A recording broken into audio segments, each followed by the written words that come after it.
오늘 첫 번째 패널 손님 모시겠습니다. 김민수 최고위원 나십니다. 안녕하세요. 네, 안녕하세요. 반갑습니다. 안녕하세요. 반갑습니다. 네. 좀 괜찮습니까?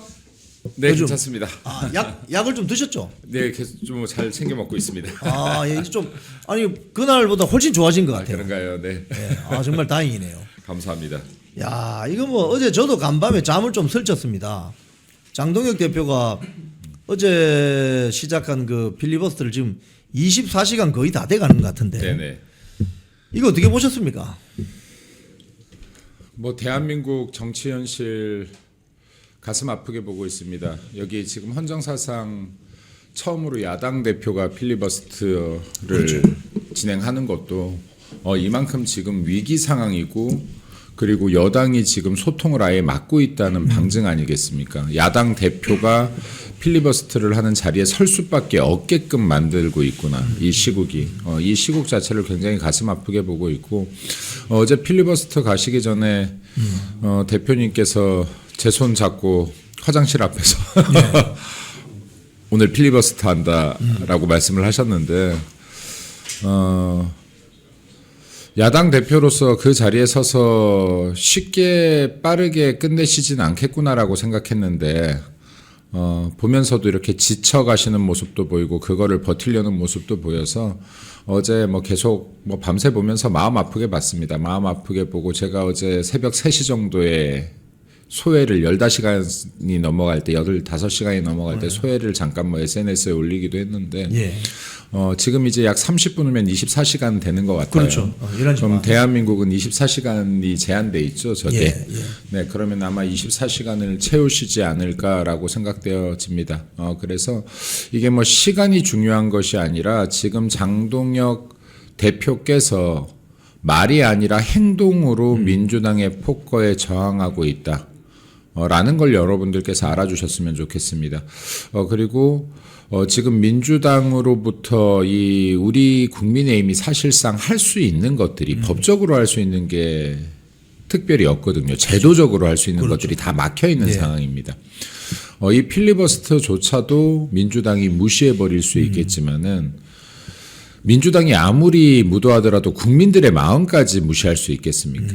네, 지금 오늘 이 장동혁 대표의 필리버스터가 많은 국민들의 가슴을 울리기를 기대하고 기도합니다. 네. 제가 그 KBS에 근무할 때요 야근을 많이 해봤습니다. 네네. 야근을 하게 되면 잠을 못 자잖아요. 그러니까 밤새 이제 제보 전화도 받고 또 소방서 전화해서 불이 났는지 확인하고 이렇게 할 때가 있어요. 뭐 그 뒤에는 또 뭐 편집한다고 또 밤새 하는 경우도 있고 한데 제일 힘들 때가 몇 시냐면 1시부터 한 3시 사이에요.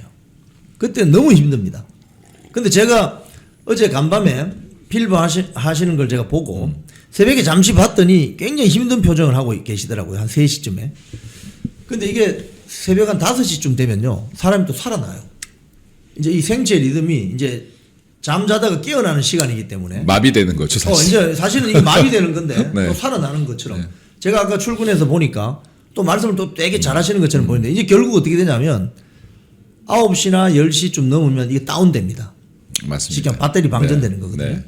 그래서 지금 당 대표께서 이렇게 24시간 필버를 하면 이 전력에 좀 문제가 없을까요? 어떻게 보세요, 이거? 일단 나오신 다음에 건강 회복 빠르게 하셔야 되고, 예. 네, 그리고 당 대표께서 지금 이 시국을 이기려는 의지가 강하시기 때문에 제가 볼 때는 또 금방 딛고 일어서신다라고 생각합니다. 네.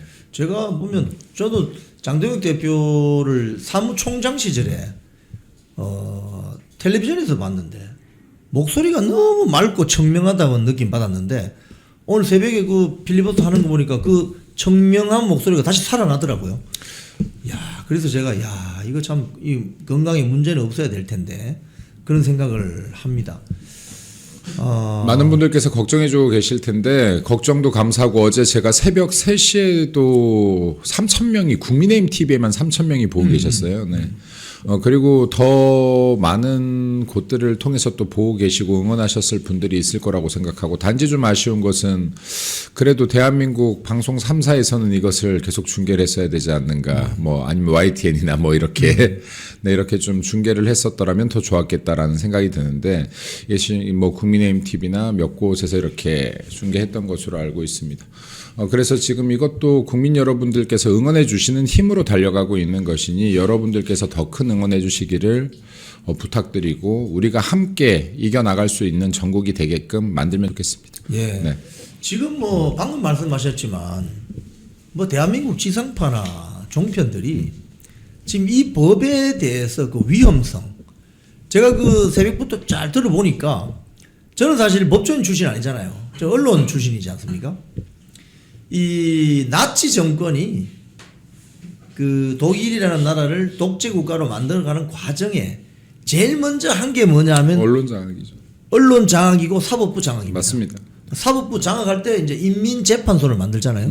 지금 아까 그 장동영 대표가 말씀하신 그 설명 장표를 보니까 독일의 인민재판소, 사법부 밖에 인민재판소를 만들어가지고 판사가 검사 역할도 하는 뭐 이런 표적 재판, 정치적인 정적들을 잠재우고 정적들을 날려버리는 그 표적 재판하기 위해서 만든 인민재판소인데 38,000여 명이 사형당했대요. 이거가 지금 이제 우리들이 좀 알아야 되는 것들이죠. 사실은 구간 자체가. 그러니까 지금 방금 말씀하셨는데 나치에 대해서도 말씀하셨는데, 사실 세계 어느 곳에서나 권력의 구조는 동일하거든요. 그렇죠. 그럼 권력의 구조가 동일하다라는 것은 독재로 가기 위한 방편 역시도 동일한 패턴을 그렇죠. 가진다라고 보면 됩니다. 그래서 독재나 공산주의 국가들도 마찬가지고, 첫 번째로 하는 것이 언론 장악입니다. 언론이 장악되면은 일단 수많은 대중 군중들을 속일 수 있고, 그렇죠. 선동할 수 있기 때문에 맞습니다. 이것을 지금 왜곡된 정보를 통해서 본인들이 원하는 방향으로 끌고 가고자 하는 건 거죠.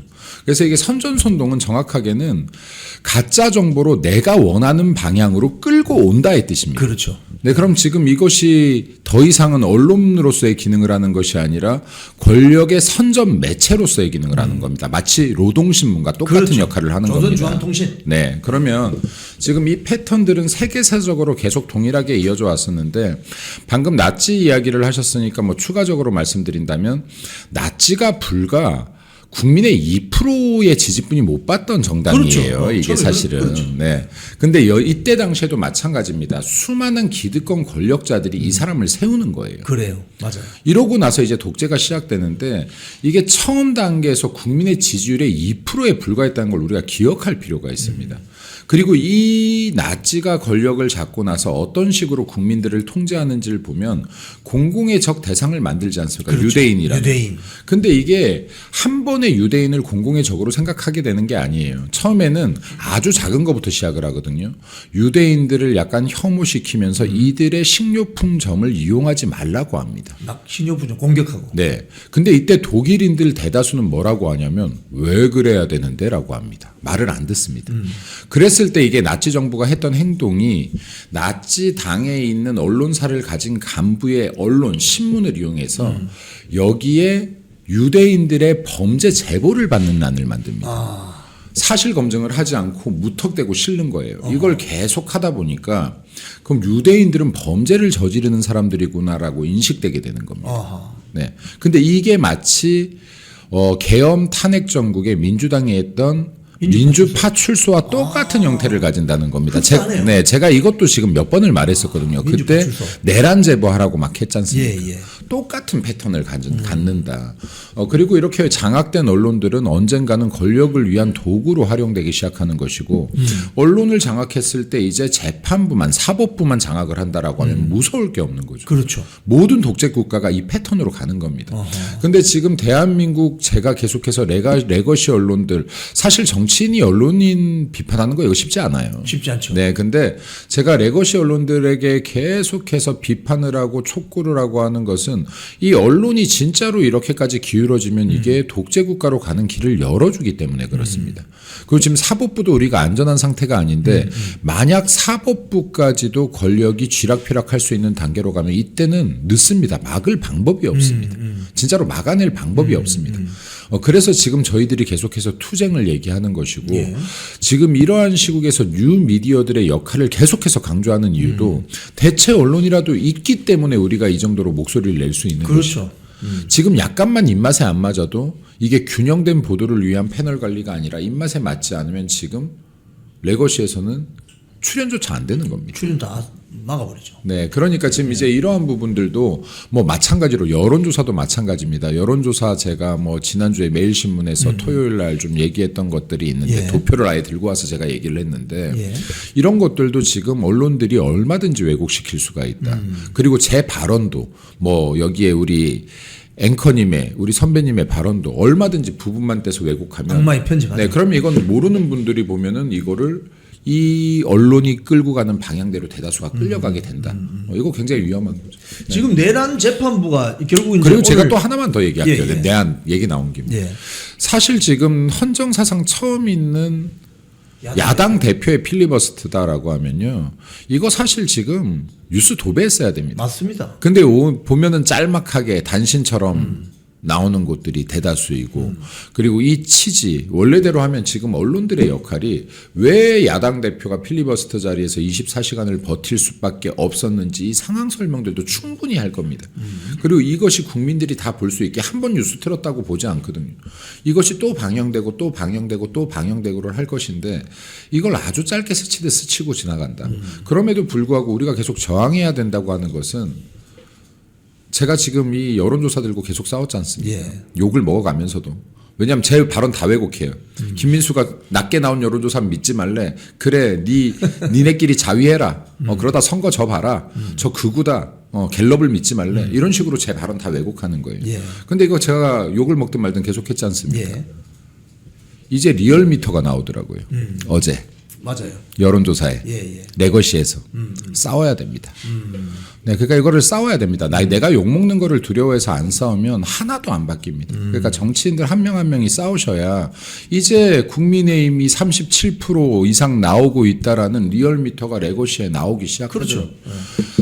다 들고 나가길 잘했구나. 여론조사표 아예 다 들고 나가길 어제 잘했구나. 사실 그 말씀하셨지만 네. 다른 여론조사하고도 비교해 보면 그 이제 그 오차 범위 안에 있어요. 그럼요. 플러스 마이너스 3.1이니까 네. 6% 안에 있는데 네. 숫자가 민주당이 약간 앞서는 거예요. 그러면 42대 한 38, 뭐 42대 37, 뭐 이런 식으로. 그건 정확치 않다는 거죠. 그렇지요.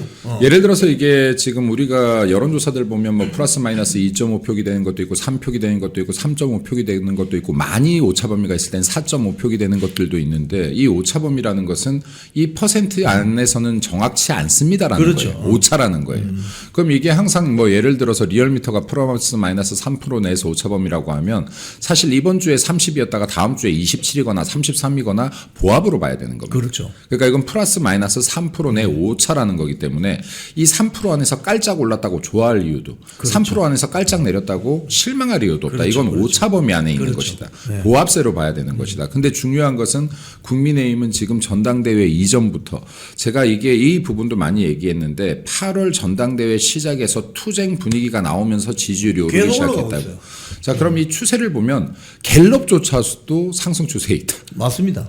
그리고 제가 이 분석했던 거 꼭 한번 보시면 우리가 제일 극단적이라고 이건 도저히 못 믿어 하는 여론조사 꽃보다 낮게 나오는 게 지금 갤럽과 MBS 여론조사. 네. 그렇군요. 이런 것들도 알고 계셔야 된다. 특히 갤럽 같은 네. 경우는 사실 뭐 그렇지 않습니까? 지금 국민의힘을 지지하는 많은 분들은 갤럽에서 전화 와가지고 자기가 뭐 이름도 절도 모르는 사람이 전화 와가지고 꼬치꼬치 캐물으면 답변 안 합니다 그거. 그래서 이게 저는 이 얘기도 했는데 여론조사는 종교가 아니다. 예를 들어서 제가 갤럽을 믿지 말라는 것도 아니고 그리고 우리가 많이 나온 무슨 한국평판연구소를 믿으라는 것도 아니다. 갤럽은 종교가 아니기 때문에 너 갤럽 믿니 리얼미터 믿니? 아니면 너 한국평판연구소 거 믿어? 조원 CNI 거 믿어? 이렇게 할 성격이 아니다. 아니죠. 여론조사는 믿으라고 보는 것이 아니라 우리가 객관적인 데이터를 분석해야 전략을 짤 수 있기 때문에 보는 그렇죠. 것이다. 근데 객관적인 데이터를 분석하기 위해서는 갤럽이나 MBS만 봐서도 안 되고 조원 CNI나 한국평판연구소만 봐서도 안 되고 그리고 뭐 천지일보 것만 봐서도 안 되고 펜앤마이크 것만 봐서도 안 되고 그럼 이 가운데에 있는 중간값이 얼마인지 추세를 분석해야 되는 그렇죠. 것인데 그렇죠. 제가 비판했던 국가는 계속해서 레거시와 내부의 의원들이 갤럽 하나를 들고 장동혁 대표를 흔들기 때문에 비판을 하는 것이고 제대로 된 데이터를 확인하라는 겁니다. 자, 그럼 제대로 된 데이터의 중간값을 확인하면 지금 우리가 분명히 우상향 추세에 있는데 당연하죠. 계속해서 장동혁 대표가 잘못하기 때문에 지지율이 머무른다고 공격하니 이거는 반대를 하는 것이다. 여론조사는 믿는 것이 아니라 추세 분석을 해서 이를 통한 전략을 짜라고 있는 것이다라는 말씀을 다시 한번 드립니다. 근데 뭐 그리고 제가 이게 계속 얘기하는데 제가 농담 같나 봐요. 제가 나는 데이터를 다 봅니다 하면 전 진짜 다 보는 겁니다. 네, 여기에 지금 신문에서 공개 안 한 여론조사까지 다 봐요. 자, 그런데 이거를 제가 그러니까 오죽하면 최고위에서도 자신 있으면 토의하세요 하는 거 아니에요. 그렇죠. 갤럽만 보는 당신과 그러니까. 다 보는 내가 토의를 하자는 거 아닙니까? 너무 그 좀 무지몽매한 소리를 하는데, 근데 전체적인 그 국민의힘 지지도를 그동안 추세 한 1년 넘게 이렇게 보면은 한동훈이 당대표 할 때는 계속 내려가요. 그게 중요한 거다. 계속 내려갔어요. 이렇게. 사과를 종용하고 그리고 계속해서 굴종 모드로 가려고 하고 할 때는 내려간다. 내려가. 그래서 제가 이게 사실은 지금 가장 중요한 포인트를 말씀드리면 김민수가 왜 이렇게 지금 여론조사 지지율을 얘기하느냐. 이게 가장 지금 핵심이기 때문입니다. 왜? 장동혁 대표를 흔드는 사람들이 근거로 쓰고 있는 게 갤럽 여론조사이다. 20%다 뭐 이러면서. 네, 이것이 이들의 유일한 무기이다. 근데 이 무기가 잘못되었다는 걸 알리려는 사람이 없더라. 레거시 미디어도 누구도. 그럼 이것만 깨지면 더 이상 장동혁 대표를 흔들지 못한다는 거죠. 그렇죠.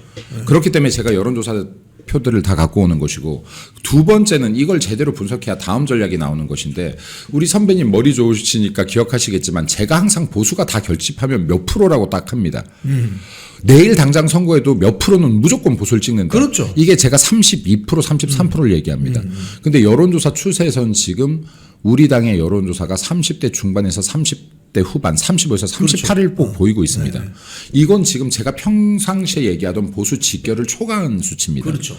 제가 이 얘기를 왜 드리냐면 이미 보수 직결은 끝났다. 그러니까 보수 지지자들의 직결은 끝났다. 이거는 지금 여론조사 추세뿐만이 아니라 100만 당원 가입이 보여주고 있다. 그렇습니다. 지금 역사상 최초로 일어난 100만 당원 가입이. 자, 그러면 보수 지지층의 집결은 끝났는데 보수 내에 정치인들이 분열하고 있는 것이다. 보수 각 세력들이 분열하고 있는 것이다. 각 세력의 지도자들이. 개인의 이익을 위해서 분열을 계속 자초하고 있는 그렇죠. 것이다. 네. 이 사람들까지 단결된 모습을 보였다면 전 지금 40% 평균값 넘겼다고 봅니다. 자, 그래서 이것을 분열을 야기하는 사람들을 공격하라는 겁니다. 분열을 야기하지 못하게 하라는 겁니다. 그렇죠. 지금 이것만 되면 우리가 이깁니다. 네, 이것만 되면 이깁니다. 지금 보수를 지지하는 지지층 국민들은 똘똘 뭉친 상태입니다. 나 대한민국 위기를 대래 직관하고 있는 겁니다. 근데 지금 정치인들이 이 위기를 자신의 기회로 만들려고 하기 때문에 분열을 하는 겁니다. 이 분열만 없다면 지금 국민의힘은 30% 중후반이 아니라 40% 뚫고 나갑니다. 네, 그래서 김민수가 이렇게 지지율 열변을 토하고 있는 것은 갤럽 믿지 말라 아닙니다. 그렇죠. 한국평판연구소 믿으라 아닙니다. 그렇죠. 이 추세를 제대로 분석해야 우리가 이길 수 있는 선거 전략으로 나갈 수 있기 때문에 그렇습니다. 저는 이걸 어떻게 이해하냐면요. 저는 축구 경기로 이해를 하는데 네. 지금 우리가 이제 저쪽 상대방 골대로 공을 드리블해 가서 슛을 때려야 되잖아요. 근데 꼭 보면 선수들 중에 지가 공을 받으면은 공을 앞으로 차지 않고 혼자서 드리블 하는 수가 있어요. 하프라인을 넘지 않고. 지금 이게 제 선배님 말씀 딱 맞는데 네. 제가 그 축구는 선배님처럼 잘 모르지만 몰고 갔어요. 슛 찬스야. 앞에 골키퍼 빼고 아무도 없어. 근데 우리 편들이 막아. 그렇죠. 지금 이 식 이거예요. 네. 그러니까 슛을 때려야 되는데 슛 때리려고 하는데 우리 편들이 우리 편이 거예요. 막거나 네. 또는 드리블 하라고 공을 줬어요. 줬는데 공을 그냥 가지고 묘기 부리고 뭐 콘서트나 하고 이러고 있으니까 공이 나 좀 봐주세요. 나 좀 봐줘. 그러고 있는 거예요. 쉽게 이야기하면. 그래서 이게 지금 이 부분이 왜 중요하냐면 방송 시간이 얼마나 남았죠? 충분합니다. 네. 네. 제가 이 부분도 하나만 더 얘기할게요. 네. 제가 뭐 이 지금 다른 방송들 계속 안 나가고 있어요. 여기 이영풍 TV에서 말씀드려야 될 것 같아요. 이런 말을 저희들이 많이 하잖아요. 중도가 어딨어? 이런 말을. 근데 그럼 이제 이게 진짜로 시청자분들이 다 똑같이 말하는 거예요. 중도가 어딨냐? 중도 있습니다. 저희가 말하는 중도가 없다는 중도 잡으러 가자면서 계속 좌클릭하자니까 좌클릭에 따라올 중도가 어딨어라고 얘기하는 겁니다. 그렇죠. 그런 식으로 국민의 마음을 움직일 수 없다라고 얘기하는 겁니다. 좌클릭해서는 사과에서는 비굴에서는 굴종에서는 우리 편으로 올 중도는 없다라는 겁니다. 그렇죠. 근데 제가 늘 말씀드리지만 우리를 무조건 지지하는 32, 3%와 민주당을 무조건 지지하는 37, 8%가 있는데 이 가운데 어떤 정당도 찍지 않는 30%가 있다. 이들도 선거에 참여해서 누군가를 선택하게 되는데 이들의 선택을 받아야 된다 우리가. 그래야 선거에 이기는 것이다. 근데 이들을 우리 편으로 끌고 오는 전략은 두 가지가 있다. 첫 번째 하나는 우리의 매력을 뽐내는 거다. 그렇죠. 우리가 정책 그리고 지금 뭐 메시지, 발언 등으로 우리의 매력을 뽐내서 우리 편으로 가지고 오는 방법이 있고 하나는 민주당을 꼴도 보기 싫어하고 배척하게 만드는 것이다. 둘 다 유효한 방법인데 예. 민주당은 두 번째 전략만 쓴다. 그렇죠. 네거티브. 아, 그렇죠. 왜? 발산할 매력이 없기 때문에. 자, 근데 지금 우리들은 그렇기 때문에 민주당은 거짓말로라도 이런 두 번째 전략을 쓴다. 네거티브 전략을. 근데 지금 우리가 저항하고 투쟁하는 것은 거짓말로 네거티브 하는 것이 아니라 흑색 선전을 하는 것이 아니라 진짜 민주당이 잘못하고 있는 입법 파괴, 자유에 대한 파괴, 그리고 지금 법 질서의 교란 등등에 대해서 지금 이야기하고 국민들께 알리려는 것이다. 이걸 제대로 알아야 국민들께서 민주당을 배척하지 않겠는가. 그래서 민주당과 투쟁하는 것은 중요한 선거 전략 중에 하나라는 얘기를 말씀드립니다. 그래서 지금 국회의원이나 정치인들 중에서 민주당하고 공만 싸워 지지율 떨어져 라고 말하는 사람의 말은 거짓말이다. 이 사람 지금 선거에 지겠다는 거다. 라는 말씀을 드립니다. 그리고 나머지 한쪽 방면이 우리의 매력을 뽐내는 것인데 우리 당은 매력 발산을 하지 못할 뿐 매력은 숨기고 가지고 있다. 이것이 정책 실력이 되었든 무엇이든 가지고 있다라는 말씀을 드립니다. 근데 중요한 것은 좌클릭으로 우리 편을 들어줄 중도는 없다. 그렇죠. 네. 진짜 중도를 가져오기 위해서는 우리들의 매력을 가치를 무겁게 해서 빨려 들어오게 만들어야 외연 확장이 되는 것이지 우리가 일로 옮겨간다라고 해서 우리를 좋아해 줄 중도는 없다라는 말씀을 드립니다. 그리고 제가 이 얘기도 좀 종종 드리는데 정책 싸움하자 하는 분들께 묻고 싶어요. 본인이 그래서 평생 연구한 정책이 뭐예요? 본인이 생각하는 정책이 뭔지 구체적으로 좀 내놔보세요.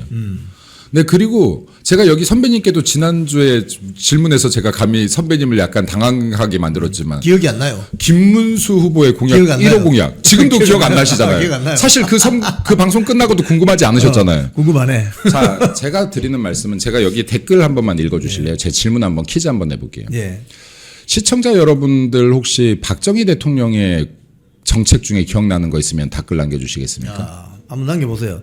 자, 우리 김민수 최고위원께서 우리 시청자님들께 물어봅니다. 고 박정희 대통령 시절에 기억에 남는 정책이나 공약 있으면 여러분들 기억나시면 한번 올려보세요. 예. 뭐지? 잘 살아보세. 새마을운동. 자, 보십시오. 벌써 잘 살아보세요. 새마을운동도 경제개발 5개년. 그렇죠. 경제개발 5개년. 자주협동, 경부고속도로. 자, 오케이 좋습니다. 여기까지만 하겠습니다.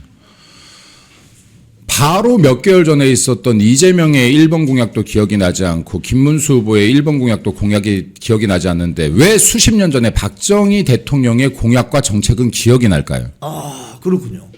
자, 제가 여기서 말씀드릴게요. 정책 싸움을 해야 된다는 정치인분들께 말씀드립니다. 우리가 6개월 전에 대선 공약조차 기억이 나지 않는 것은 국익과 국민을 위해서 중장기적으로 진심을 담은 계획을 짠 것이 아니라 정책을 짠 것이 아니라 선거용 급조된 인스턴트 공약을 만들어냈기 때문에 국민이 감동하지 않아서 기억하지 못하는 겁니다. 박정희 대통령의 공약은 국민들에게 감동이 있었기 때문에 수십 년이 지났는데도 기억하는 겁니다. 진짜로 정책 싸움을 하고 싶다면, 진짜로 정책으로 매력 발산을 하고 싶다면, 진짜 국익과 국민을 위해서 보수의 가치 위에서 수십 년 중장기 계획을 내다보고 정책을 입안하고 마련할 때 국민들이 공감하고 매력을 느끼고 우리를 지지하는 겁니다. 인스턴트 공약으로 국민들을 현혹하려고 하기 때문에 어떤 국민도 이재명의 공약도 국민의힘의 공약도 기억하지 않는 겁니다. 이런 거짓말로 국민들을 속이지 마십시오. 정책으로 싸워야 선거에 이길 수 있다는 거짓말 하지 마십시오. 이러면 또 레거시에서 김민수가 정책 중요하지 않대 라고 얘기할지도 모르겠습니다. 항상 이 발언의 한 부분만 자르기 때문에 정책이 가장 중요합니다. 가장 중요한데 진심을 담아서 중장기 정책을 짜낸다면 이것이 국민의 삶을 낫게 만들고 국민의 가슴을 감동시킨다면 정책 정당으로서 매력 있는 정당으로 이 중도를 진짜 끌어올 수 있는 정당으로 이때 거듭나는 것이다.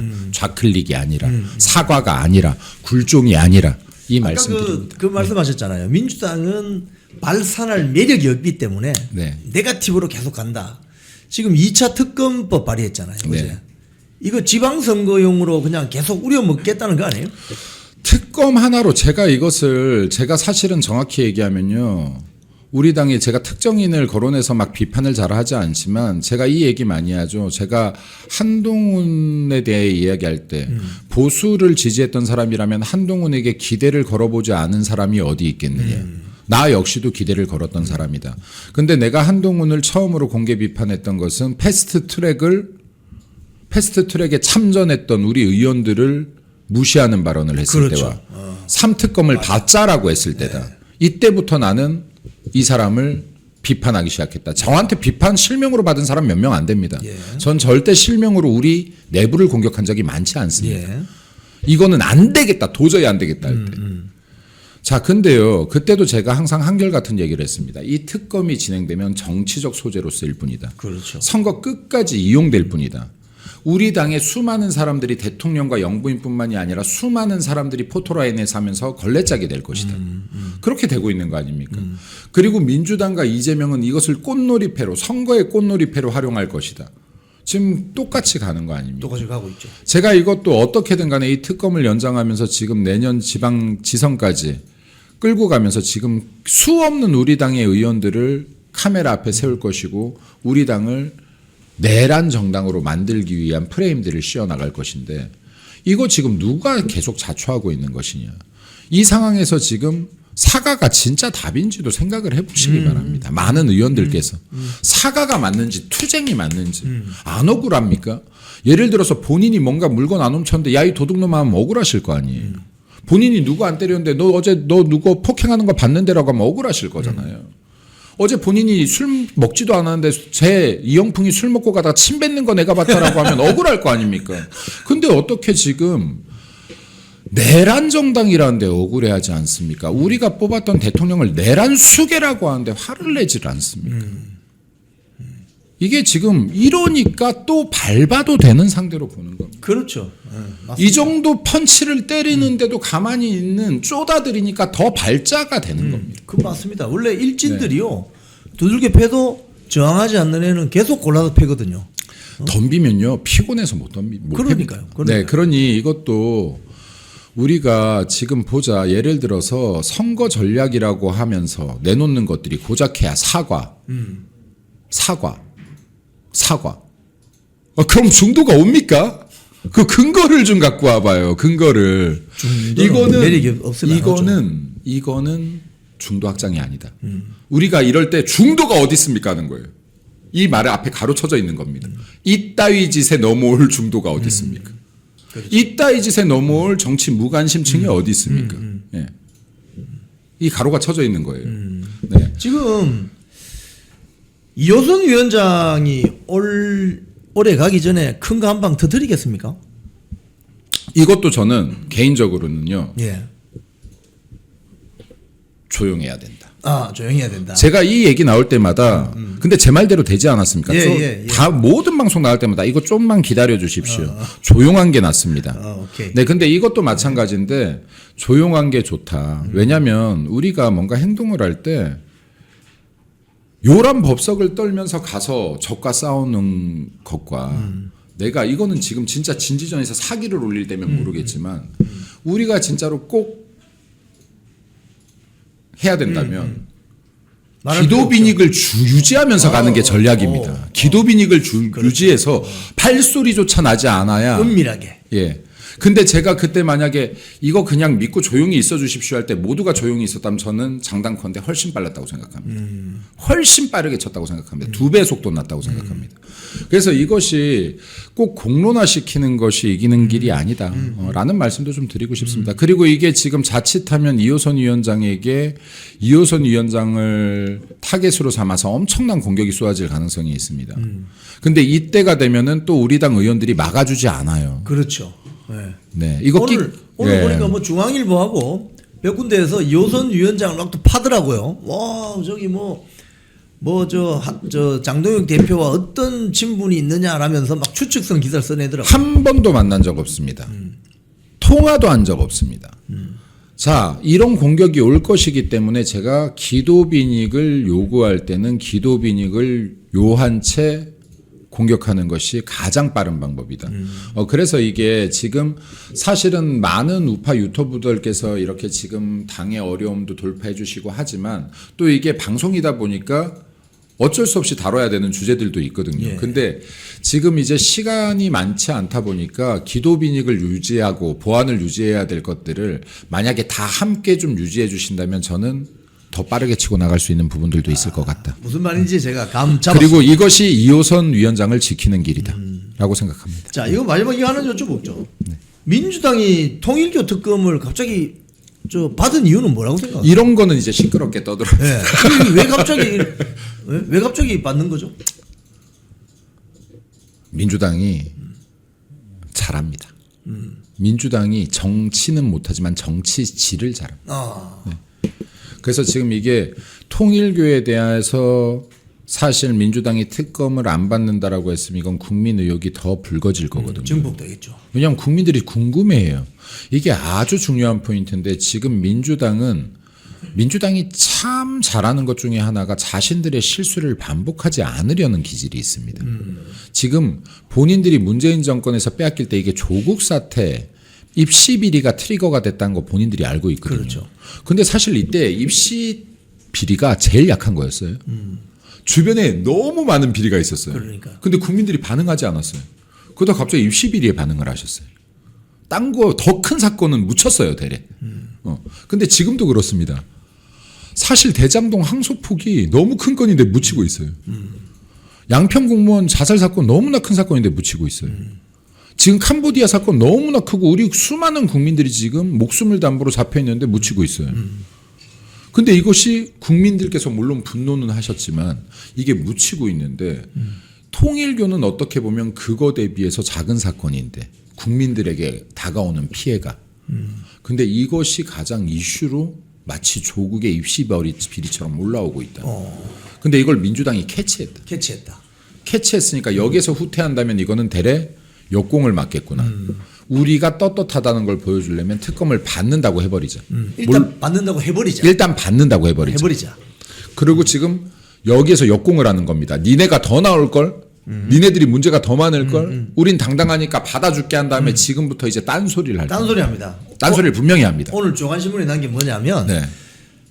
특검을 대법원이나 법원행정처가 추천 못한다. 그럼 우리 못 받는다. 이렇게 나오는 거예요 지금. 그러니까요. 이 앞단이 중요한 게 아니에요. 제3자. 일단 던져놓으면 이제 지지자들이 봐라 민주당은 당당하다 하고 이제 레거시들이 퍼뜨려 줄 때 그렇죠. 밑에서 이렇게 안 하면 안 해, 저렇게 안 하면 안 해, 어떻게든 피해 나가려고 하겠죠. 무산시키려고 하는 네, 거죠. 무산시키려고 할 겁니다. 아니면 이 특검 자체가 자신들에게 유리한 구도로 판이 짜여지게끔 만들려고 할 겁니다. 그렇죠. 네, 그래서 이것은 지금 민주당이 이런 정치적 위기 때는 단합이 아주 잘 되고 판단이 아주 빠르고 이견이 없는 수직 구조를 가지고 있다. 근데 우리는 제가 그때도 말씀드렸지만 대한민국에서 가장 민주적인 조직이다 보니 국민의힘이 민주주의의 산실이다 보니 이러한 결정 구조가 너무나 늦다. 네, 그리고 이견이 너무 많이 나온다. 한 가지의 결정이 될 때. 네. 지금 장동혁 대표가 필리버스터를 24시간 채웠다고 합니다. 아유, 혼자서. 수고하셨습니다. 네. 자, 우리 오늘 방송 정리하면서 또 이제 가보셔야 되잖아요, 그죠? 네.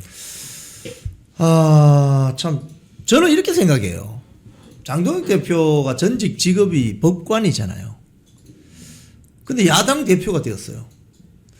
그 대척점에 있는 이재명은 변호사 출신인데 이건 뭐 여러 가지 뭐저 정가 사범의 12개 혐의로 5개 재판을 받고 있는 딱 외우시고 대한민국 계시네, 그죠? 대통령직에 있는 이게 기가 막히게 이게 어떤 대척 구도가 대립 구조가 딱 형성이 되는데 제가 그래서 그런 생각도 합니다. 아 역시 국가 지도자는 하늘이 내리는구나. 그리고 또 이분이 보수당의 홈그라운드인 영남 출신이 아닙니다. 또 충청 출신이야. 이 기가 막혀요. 그래서 제가 야 이거 뭔가 우리가 모르는 어떤 섭리가 작용하는 거 아니냐. 나 이런 생각도 든다니까요.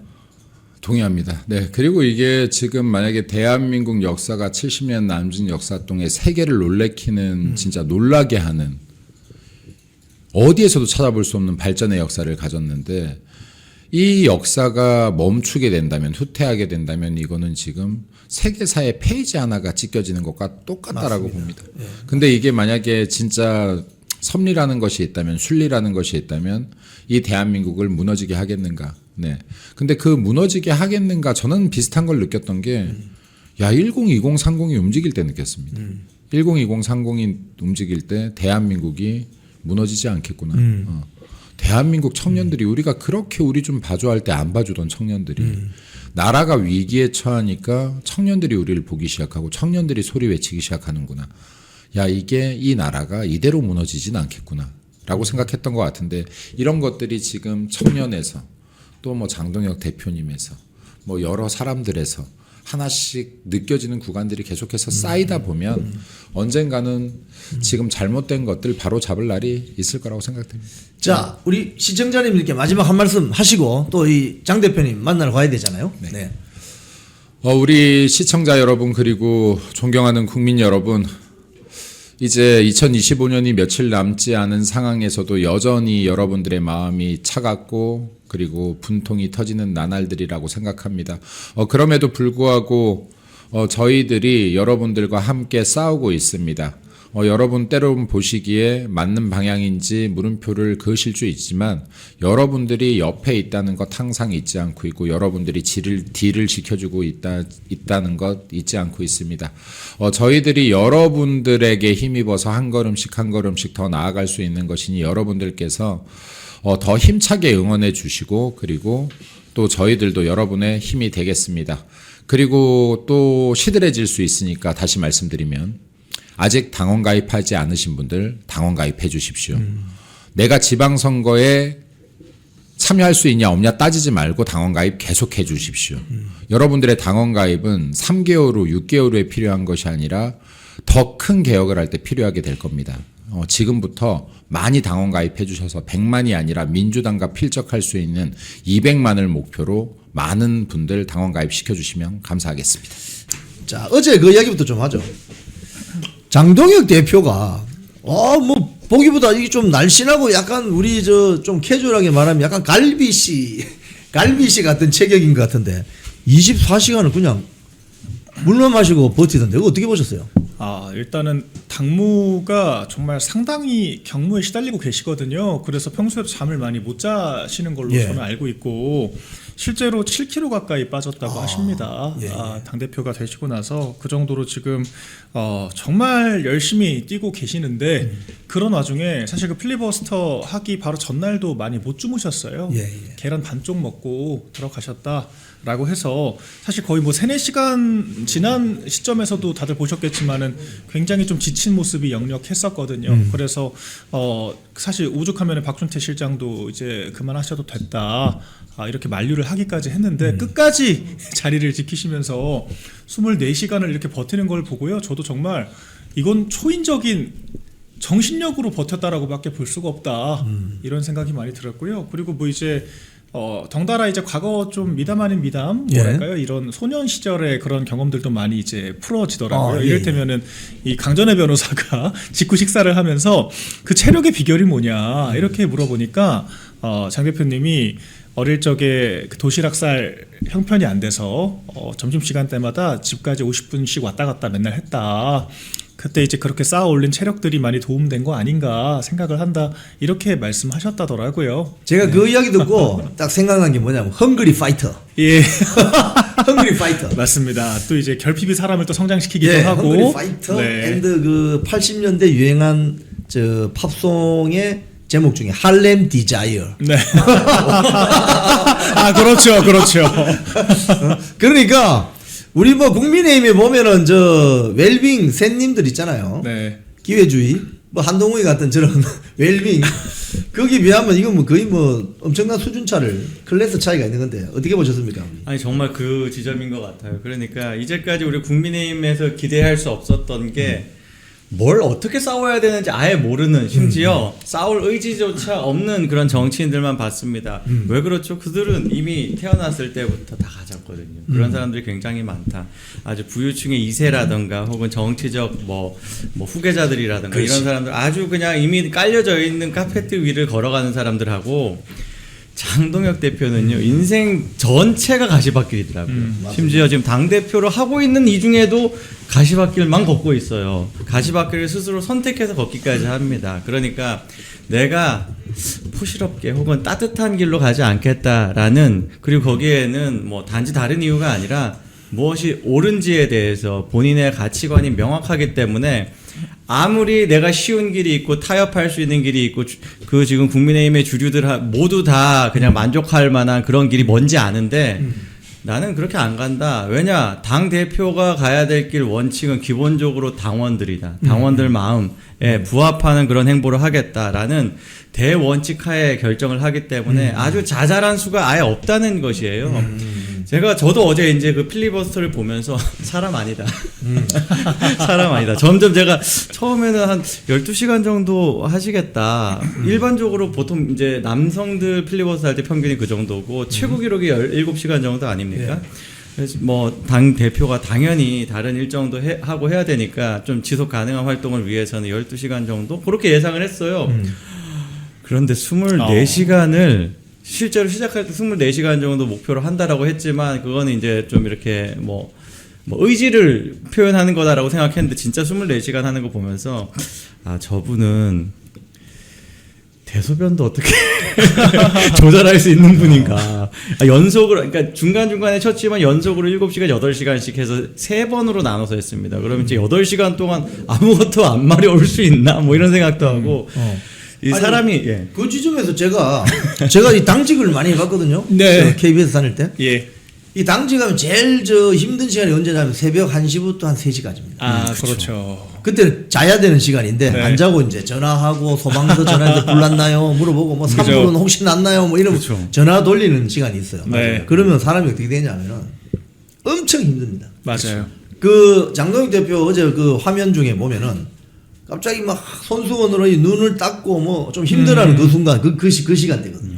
근데 그 시간대 못 보시고 아침에 이제 일어나가지고 눈 비비면서 보니까 왜 생생한데 이거 녹화였나 뭐 그러니까요. 오해하시는데 5시쯤 되면 사람들이 살아나요. 생체 리듬. 오히려 각성을 좀. 이게 그렇죠. 각성이 생체 되는 리듬도 거예요. 그렇고. 네. 사실은 그 몸에서 엄청난 양의 그 아드레날린이 분비됩니다. 그렇죠. 그 스트레스를 이기기 위해서. 그래서 당직 자주 하고 이런 사람들은 저 부신, 그러니까 콩파 뒤에 붙어 있는 부신에서 아드레날린이 나오거든요. 거기 무리가 와서 군인들이나 저 전방에서 당직 많이 쓰는 군인들이나 뭐 이런 야근 많이 하시는 분들이 부신 수술을 많이 합니다. 네. 저도 부신이 안에 없어요. 아, 제거했어요. 세상에. 그래서 건강검진하니까 막 이게 뭐 아드레날린이 왜 이렇게 많이 나오지? 그러니까 체질이 네. 이렇게. 그래서 그렇게 아드레날린이 많이 나오면 어떻게 되면 혈압이 올라갑니다. 네. 그래서 제가 어제 그 장동혁 대표 필 하는 거 보면서 옛날 당직할 때 생각이 나더라고요. 아, 근데 개인 건강에는 참 좋지 정말. 않은, 정말 몸을 소진시켜가면서 저거 엄청난 싸우는 충격이 좋은 거잖아요. 거예요. 그러니까. 그러니까 이제는 이거 안 하고도 우리가 잘 국정 운영할 수 있는 그런 그렇죠. 나라가 되길 바랍니다. 장동혁 대표가 특히 제가 이제 또 인상적이었던 건요. 24시간을 그냥 서 있기만 해도 힘들잖아요. 근데 뭐 지금 다들 하시겠지만 말을 한다는 게 두뇌를 써야 되잖아요. 그렇죠. 두뇌 노동이 어마어마합니다. 그거 한 3시간, 4시간 하고 나면은 그때부터는 내가 뭘 하고 있었지 하는 딱 그 순간이 오거든요. 멍해지죠. 진짜 멍해져요. 24시간을 그걸 한다는 건 이분이 가지고 있는 어떤 기저 체력과 정신력이 엄청나다는 걸 우리가 확인할 수 있었던 그렇죠. 거예요. 맞습니다. 예, 그래서 앞으로 어떤 일이 있어도 리더십 아주 강력하게 뭐 뚝심을 가지고 밀어붙이겠다라는 기대감까지 가졌습니다. 제가 한 가지만 좀 참고차 말씀을 드리면 그 직전까지 필리버스터 최고 기록이 17시간 12분이었습니다. 박정화 의원인가 그렇잖아요. 박수민 국민의힘 의원이 17시간을 했었고 전 세계 신기록으로 보더라도 1957년에 미 상원에서 있었던 필리버스터가 24시간 18분을 했던 게 있거든요. 그래요?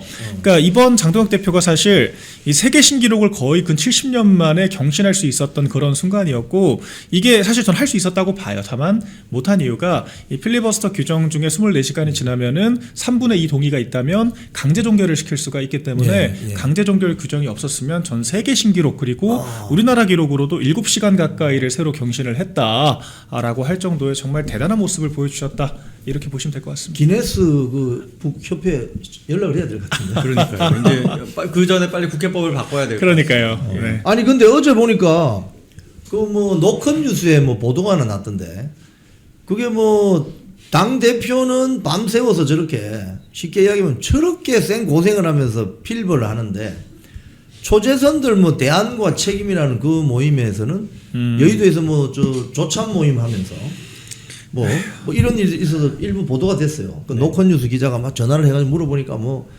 당의 혁신을 뭐 위해야 되고 아니 당의 혁신하려면 24시간 필번을 할 수 있어야 되는 거 아니에요? 그렇죠. 응? 아니 기본적으로 그 사람들이 다 뭐 하던 사람이냐 12월 3일날 계엄사과라고 난리를 쳤던 사람들이에요. 그렇죠. 아 맞아요. 11월 내내 계엄사과 가지고 시비를 걸었던 사람들입니다. 뭘 했냐 11월 중순쯤부터 장동혁 대표 지들이 면담 요청해가지고 맞습니다. 아니 나머지 공부는 지들만 하면 되지. 대안과 책임이라는 단체잖아요. 지들만 하면 되지. 굳이 장동혁 대표 불러가지고 우리가 공부해봤더니 이게 이 결론이 나왔어요. 들어보면 다 빤합니다. 다 지들 공천 관심만 있는 거예요. 맞습니다. 거기 대안과 책임에 있는 사람들 2명은 벌써 오세훈 시장 밑에 부시장 했던 사람이고 지금 1명은 이번에 이제 간산지 뭐 하여간 이번에 이 어제 오찬을 주도했던 사람은 이성권은 부산시장 박형준 밑에서 경제부시사 했던 사람입니다. 그렇죠.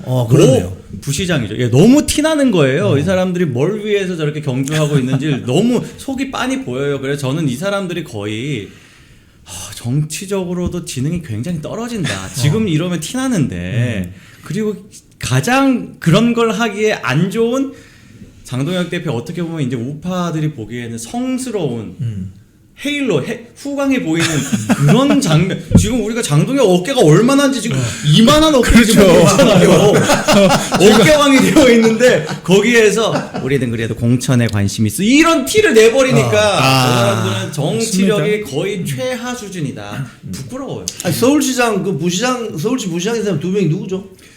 조은희하고 권영진입니다.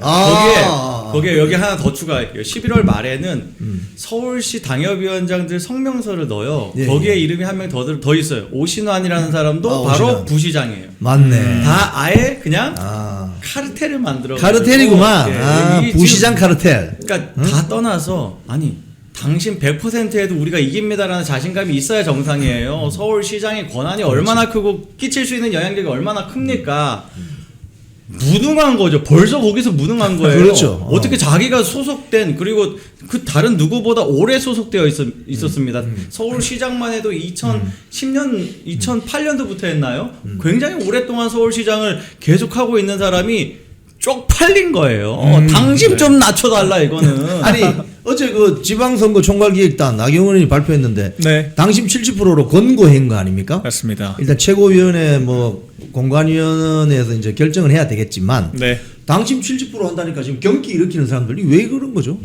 그러니까 그러니까 최근에 그 정성국 의원 관련된 좀 부적절한 보도들이 있었잖아요. 예, 예. 부산일보에서 대놓고 이거 공천 장사 아니냐라고 했을 정도로 공금받은 그 거, 부산시 전현직 의원들이 그 적게는 100만 원부터 많게 500만 원까지 고액 후원을 했다라고 하는 예. 건데 이게 대가성 있으면 뇌물 아니냐라고 하는 문제 제기가 있었던 거거든요. 예. 그래서 이 어떤 그 당협위원장이고 현직 의원으로서 지방선거 공천권을 행사할 수 있는 의원들이 좀 이런 식으로 부당하게 좀 이권을 취하고 있었던 것 아닌가라고 하는 의구심이 예. 굉장히 커졌던 거죠. 그리고 그 연장선에서 지금 지방선거 공천을 가지고 왈가왈부하는 것도 결과적으로 자기가 당원들이 이제 선택을 하게 되면 예. 당협위원장, 국회의원 본인들이 공천 장사 못할까봐 그러는 그렇죠. 거 아니냐. 이제 이런 고민을 하는 것이고 또 그리고 무케이님 말씀하신 것처럼 한 발 더 나가면은 자신이 속한 계파 수장들에게 유리한 룰을 만들기 위해서 이른바 계파 정치를 하는 거 아닌가 이런 생각이 드는 거거든요. 저는 기본적으로 당원 100%를 전제로 하고 나머지 부분을 충원하는 느낌으로 가는 것이 맞다라고 생각을 하고요.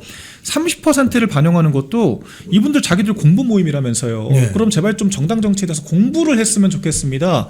여론조사가 민심이 아닙니다. 그렇지. 여론조사가 어떻게 민심이야. 과학적인 방식이 아니고요. 그렇죠. 통계적인 오류가 늘 지적이 예, 되고 예. 전화 면접으로 하냐, ALS로 하냐, 응답률이 높냐, 낮냐 이런 것들에 따라 심지어 설문 문항에 따라서 결과가 달라지는 게 여론조사입니다. 예. 여론조사를 성역화를 하고 여조가 곧 민심인데 여론조사를 안 하고 당원 민심을 반영한다. 이런 주장을 펼치는 것 자체가 굉장히 기괴한 거예요. 근데 무려 공부식이나 하신다는 분들이 이런 어떤 경선 과정에 대한 좀 체계적인 학술적인 접근을 하는 게 아니라 막연하게 그냥 민심을 많이 반영해야 되니까 여론조사로 퉁치자라고 얘기하는 게 전 정말 무책임하게 짝이 없다. 이런 생각이 들고요. 이분들 지금까지 했던 얘기들이 계엄 사과랑 경선 얘기밖에 없습니다. 심지어 오늘 아침에는 7대3 룰 관철되면 집단 행동하겠다라고 하는 식의 단독 기사가 또 나왔어요. 그 탈당하시지 다들. 집단 행동을 좀 너무 그런 좋다. 식으로 차라리 하셨으면 좋겠는데 이렇게 민주당이랑 싸울 때는 아니 어제 조찬 모임도 장동혁 대표가 필리버스터 20시간 넘어가고 있는 그 시점에 조찬 모임하고 그걸 또 기사로 냈다는 거예요. 이게 얼마나 부적절합니까? 예, 예. 그래서 참 이분들은 국민의힘 내부 투쟁할 때만 진심인 분들이다. 공부 모임이라고 하는 딱지 떼고 그냥 개파 모임이라고 하시는 게 맞아 보인다. 예. 그렇게 좀 더 보태자면 예. 이성곤 같은 사람은 저같이 정치 고관여층의 얼굴 처음 알았어요. 아 그래요. 그 얘기는 민주당이랑 싸울 때 한 번도 안 그렇죠. 나선 사람이라는 그렇지. 뜻이에요. 맞습니다. 맞습니다. 오로지 공천 관련할 때만 갑자기 내가 간사입니다. 내가 대안과 책임 뭐 공부 많이 했습니다. 뭐 이런 식으로 나온다는 게 얼마나 추해요. 이 사람 얼굴을 본 지가 이제 한 달밖에 안 됐습니다. 지금 국회의원 된 지가 1년이 그렇죠. 넘었는데 그 자체가 정말 화나는 일이고 여론조사 같은 경우에는요. 아까도 이제 말씀하셨지만 미래통합당 케이스가 있어요. 국민여조 해가지고 뭐 이렇게 좀 민심을 많이 반영을 한 게 결과가 좋으면 좀 그거 좀 가져오세요. 예를 들어서 조은이가 참 어이가 없게 조은이가 자기 페이스북에 구구절절히 정말 난잡한 글을 써가지고 한 말이 있습니다. 작년 총선에서 수도권은 민심을 많이 반영하겠다고 80%를 적용을 했다. 여론조사를 라는 걸 이야기하면서 그때는 아무도 반대 안 하더니 이번엔 왜 그러냐라는 식으로 글을 썼는데요. 예. 그때 수도권에서 박살을 났잖아요. 그렇죠. 아니 그렇죠. 그러니까 맞아요. 맞아요. 결과가 좋을 때 사례를 드는 거지. 자기한테 자폭하는 논리네요. 자폭 논리네. 네, 가장 불리한 사례를 가져와서 그거 가져오는 것 자체가 저 사람들은 정말 그냥 정치적으로 많이 떨어진다. 아니 제가 오늘 이 방송 준비하면서 한 10여 년 동안 그 경선 룰을 어떻게 해왔는지 이렇게 쭉 자료 조사를 해보니까 미래통합당 시절에 민심 100%로 해가지고 뭐 국민 경선 이렇게 막 거창하게 포장을 했는데 아니 근데 총선 참패했지 않습니까? 그렇죠. 결론은. 그렇죠. 어? 예, 기본적으로 그 당시 국민 경선은 역선택이 뭐 압도적으로 들어오는 것이고 무조건 사실 여론조사 했을 때 국민의힘 지지한다는 게 50% 넘기가 어렵잖아요. 그렇죠. 그럼 나머지는 전부 다 적대적인 표예요. 그렇죠. 그렇죠. 그리고 이제 역선택을 방지하는 조항을 넣습니다. 이럴 때 어떤 현상이 있냐면요. 참 안타깝게도 국민의힘 지지층들은 그런 교묘함이 없는데 예. 저쪽은 벌써 다 공유됐어요. 아 자, 그렇지. 경선 여론조사 하는 시간이야. 그럼 그때는 민주당 지지한다고 하지 마. 일단 지지정당 없음이라고 하면 이쪽 경선에서도 역선택 방지 피할 수 있고 저쪽 경선도 피할 수 있어. 아 그렇군요. 지지정당 없다라고만 해. 지지정당 없는 사람 갑자기 늘어납니다. 선거가 될수록 그게 원래 줄어들어야 정상이에요. 그렇죠. 줄어들어야 그런데 정상이죠. 확 늘어나요. 딱 경선 기간 동안에만. 이걸 왜 우리가 당하고 있어야 돼요? 그렇죠. 민심 아니죠. 역선택이죠. 역선택이지. 지금 그 장동혁 대표가 24시간 뭐 전 세계 기록 전 세계 기록에 가까운 그렇죠. 기네스북에 올릴 만한 원래 같으면 넘었어야 할. 이 기록을 세우고 나서 지금 어제 이제 마치고 이 책자를 들고 내려오는데 거기 뭐 국민의힘 국회의원들이 줄을 서가지고 뭐 이 표정들 보면 알 수 있잖아요. 네. 뭐 많은 의원들이 너무 이 당대표 고생한다 뭐 이런 표정인데 또 유독 그 한지아 의원 같은 경우는 뭐 하늘을 쳐다보고 앉아 있더라고요. 이 당내 분위기는 좀 전해 듣는 분위기는 어떻습니까? 일단은 기본적으로는 그 리스펙이 생길 수밖에 없는 상황이었죠. 그래서 일단은 좀 경외심을 가지고 지켜보는 의원들도 있었을 것 같아요. 네. 그런데 저는 그런 평가와 전혀 별개로 어제 역시 우리 당 의원들에게 참 실망했다는 말을 전하지 않을 수가 없습니다. 일단은 자리를 많이 지키지 않았어요. 그러니까 보통 당대표가 야당 대표 최초로 지금 나선 거잖아요. 필리버스터에. 그렇죠. 그러면은 최소 우리 모든 의원들이 정말 특별한 사정이 있는 경우가 아니면 예. 전 자리를 지켰어야 한다고 생각을 합니다. 그게 예. 바로 당대표에 대한 존중뿐만 아니라 예. 우리 당원 지지자들에 대한 존중이고 이 투쟁이라고 하는 것이 얼마나 많은 사람들이 그 장면을 지켜봤습니까? 그게 우리 지지자들에 대한 예의라고 저는 생각을 해요. 그런데 어제 그 텅 빈 의사당 장면들을 보면서 많은 우리 지지자분들께서 또 국민 여러분께서 실망하셨을 것 같아요. 저 당은 당대표 혼자 싸우나? 이런 생각을 했을 것 같습니다. 저는 그래서 기본적으로 이런 부분들이 얼마나 우리 당이 참 결속이 못 되고 취약한가. 그게 또 민주당의 빌미를 주잖아요. 민주당이 뭐라고 공격을 하냐면 아니 당대표 혼자 나와 싸우고 국민의힘 의원들은 앉아있지도 않은데 이게 그냥 지연시키려고 쇼한 거 아니냐. 기록경신 쇼 아니냐. 이런 식으로 폄훼를 합니다. 결과적으로 우리 의원들이 백업을 못 해줬기 때문이다. 이런 안타까운 마음이 있고 물론 그럼에도 불구하고 이 당대표를 지키고 응원하기 위해서 남아주셨던 의원들도 있기 때문에 그런 분들께는 정말 많은 성원을 부탁드리겠고요. 둘째로 우리 기자님 말씀하셨던 한지아 의원은 뭐 나와 본 것까지는 제가 나와 본 것까지는 그래도 평가를 할 만합니다만 근데 그렇게 부적절한 장면을 연출할 거면 안 나오는 이만 못했다고 봐야겠죠. 왜냐면은 그 장면 보면서 얼마나 많은 우리 당원 지지자분들께서 상처를 받으셨겠습니까? 왜냐면은 저희 대변인단 포함해서 저희 당직자들조차도 우리가 장동혁 대표가 홀로 싸울 때 잠을 잤다라고 하는 게 3-4시간이라도 눈을 붙였다라고 하는 게 죄스러울 정도로 저는 그 장면이 정말 대단한 감동을 줬다, 울림을 줬다고 생각을 하는데 근데 그런 장면을 목도를 하고 당원들이 그런 감상에 취하고 결집이 되고 그런 와중에 산통을 깼다고 저는 보거든요. 그 장면 하나로. 그러니까 심지어 민주당 의원들도 일어나서 격려를 하는데 우리 당 의원 특히나 이제 비례대표라고 우리 당에서 가장 많은 이 녹을 먹은 사람 솔직히 혜택을 받은 사람이잖아요. 근데 저렇게 꼿꼿하게 앉아서 있다는 것 자체가 더군다나 이재명이 왔을 때는 얼마나 또 환대를 하면서 그러니까. 악수를 했었습니까? 네. 이런 대조가 대체 저분은 우리 당에 속한 분이 맞냐 이 생각이 들 수밖에 없었다는 거고요. 저는 결정적으로 박정아 의원의 같은 시각에 있었던 라디오 방송이 저는 정말 너무 폐륜적이었다고 생각을 정말. 합니다. 네. 이런 거, 그러니까 속된 말로 이런 거 할 시간에 다른 일이나 열심히 하시라 이 얘기를 한 거예요. 그러니까 그 필리버스터라고 하는 그 장면을 굉장히 폄훼를 한 겁니다. 그리고 그런 기사가 박정아 의원이 장동혁 대표 필리버스터에 쓴소리를 했다고 기사가 나오더라고요. 그렇죠. 그렇게 나죠. 필리버스터를 한 게 쓴소리를 들을 만한 일인가요? 저는 왜 그런 해괴한 헤드라인을 만들어주는데 그런 입을 보태는지 정말 이해가 안 되고 우리 당 의원이란 분들이 응원을 해주는 게 아니라 개파 모임하고 이런 식으로 라디오 가서 음해하고 대표 보는데 아는 척도 안 하고 이런 모습을 보여주는 것 자체가 지난 공천이 얼마나 총체적으로 잘못됐는지 우리 조은희 의원께서 지난 공천 언급을 하셨으니까 한번 돌이켜보시기를 바라겠습니다. 어제 뭐 페이스북에는 또 사진이 하나 올라왔는데 뭐 노량진 수산시장에서 뭐 파티를 했더라고요. 뭐 김근식, 김종혁, 러브샷도 하고, 뭐 한동훈, 뭐 라브샷도 하고 뭐 이렇게 했는데 그걸 참 부끄러움 염치가 없는 것 같아요. 뭐 러브샷 지난주에도 이미 시끄러웠는데요. 그 사람들이 이제 러브샷 하면 좀 사진 찍혀서 도니까 일부러 합니다. 근데 문제가 뭐냐면 점점 관심을 잃어요. 그러면 우리가 또 뭘 걱정해야 되냐면 그 사람들 뽀뽀할까봐 걱정해야 돼요. 이미 사례가 있어. 러브샷 했는데 아무도 이제 관심 안 가지니까 김무성, 유승민은 실제로 입술 박치기를 했습니다. 그 사진 한번 올려줘 보세요. 그 다음은 제가 상상하고 싶지 않아요. 노량진 패턴이 똑같네요. 뽀뽀를 해도 안 받아준다? 그럼 뭘 할지 모르겠어. 겁나. 아무튼.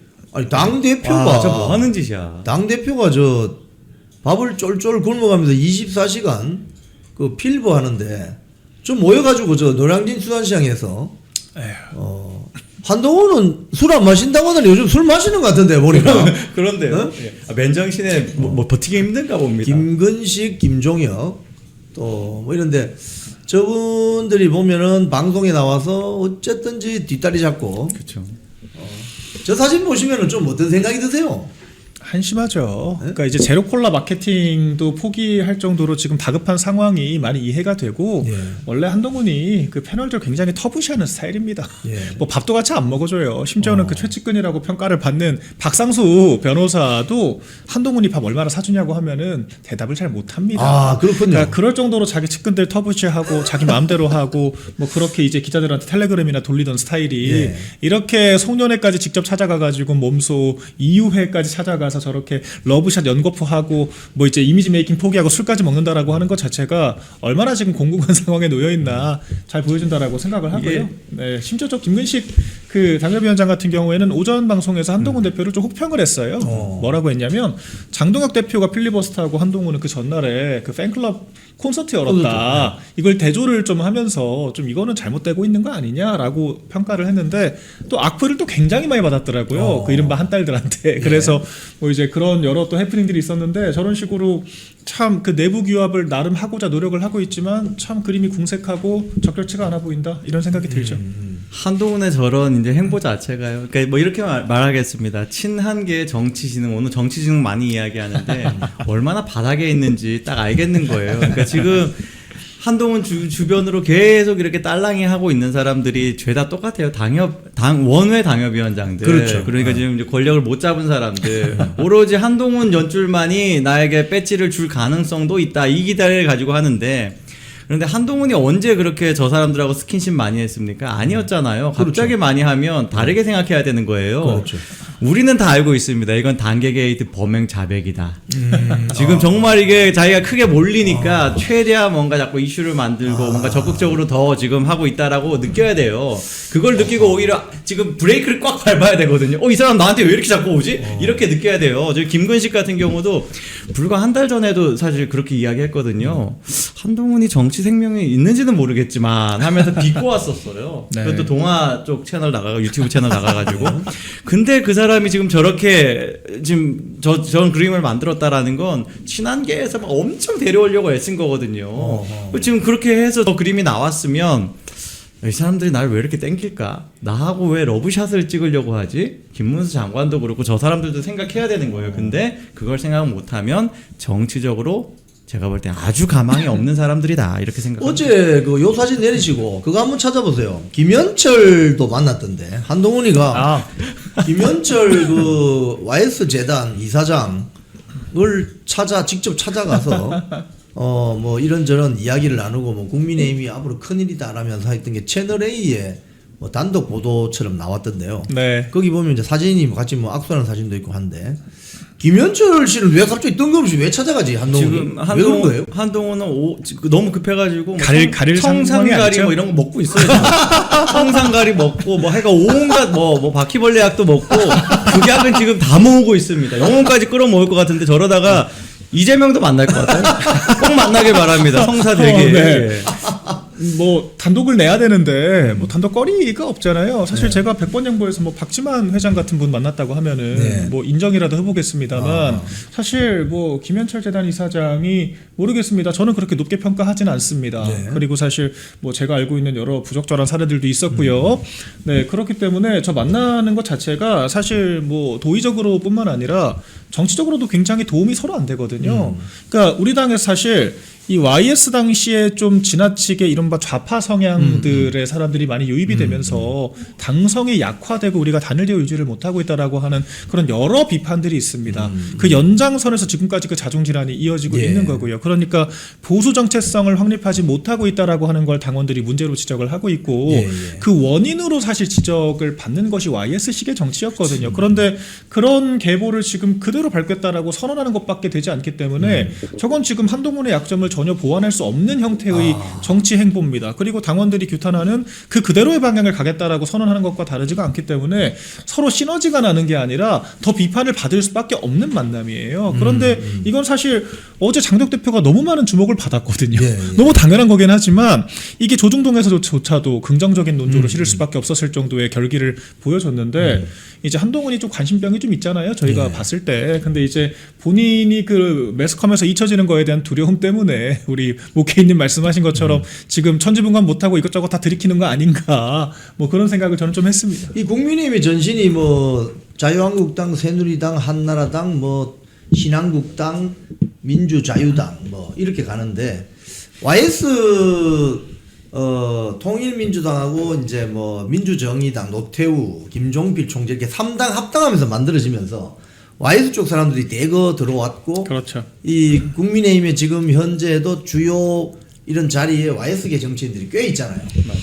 근데 이게 사실은 3당 합당할 때는 뭐 정권 집권을 해서 뭐 효율적인 방법이었을지 몰라도 이 보수파 정당의 어떤 전통이나 체질 개선에 도움 됐습니까 이거? 당을 망쳤다고 저는 봅니다. 사실 지금도 친한동훈계 의원들과 이제 접점이 있고 이제 식사를 하고 그런 기자들 얘기를 들어보면요. 솔직하게 얘기를 합니다.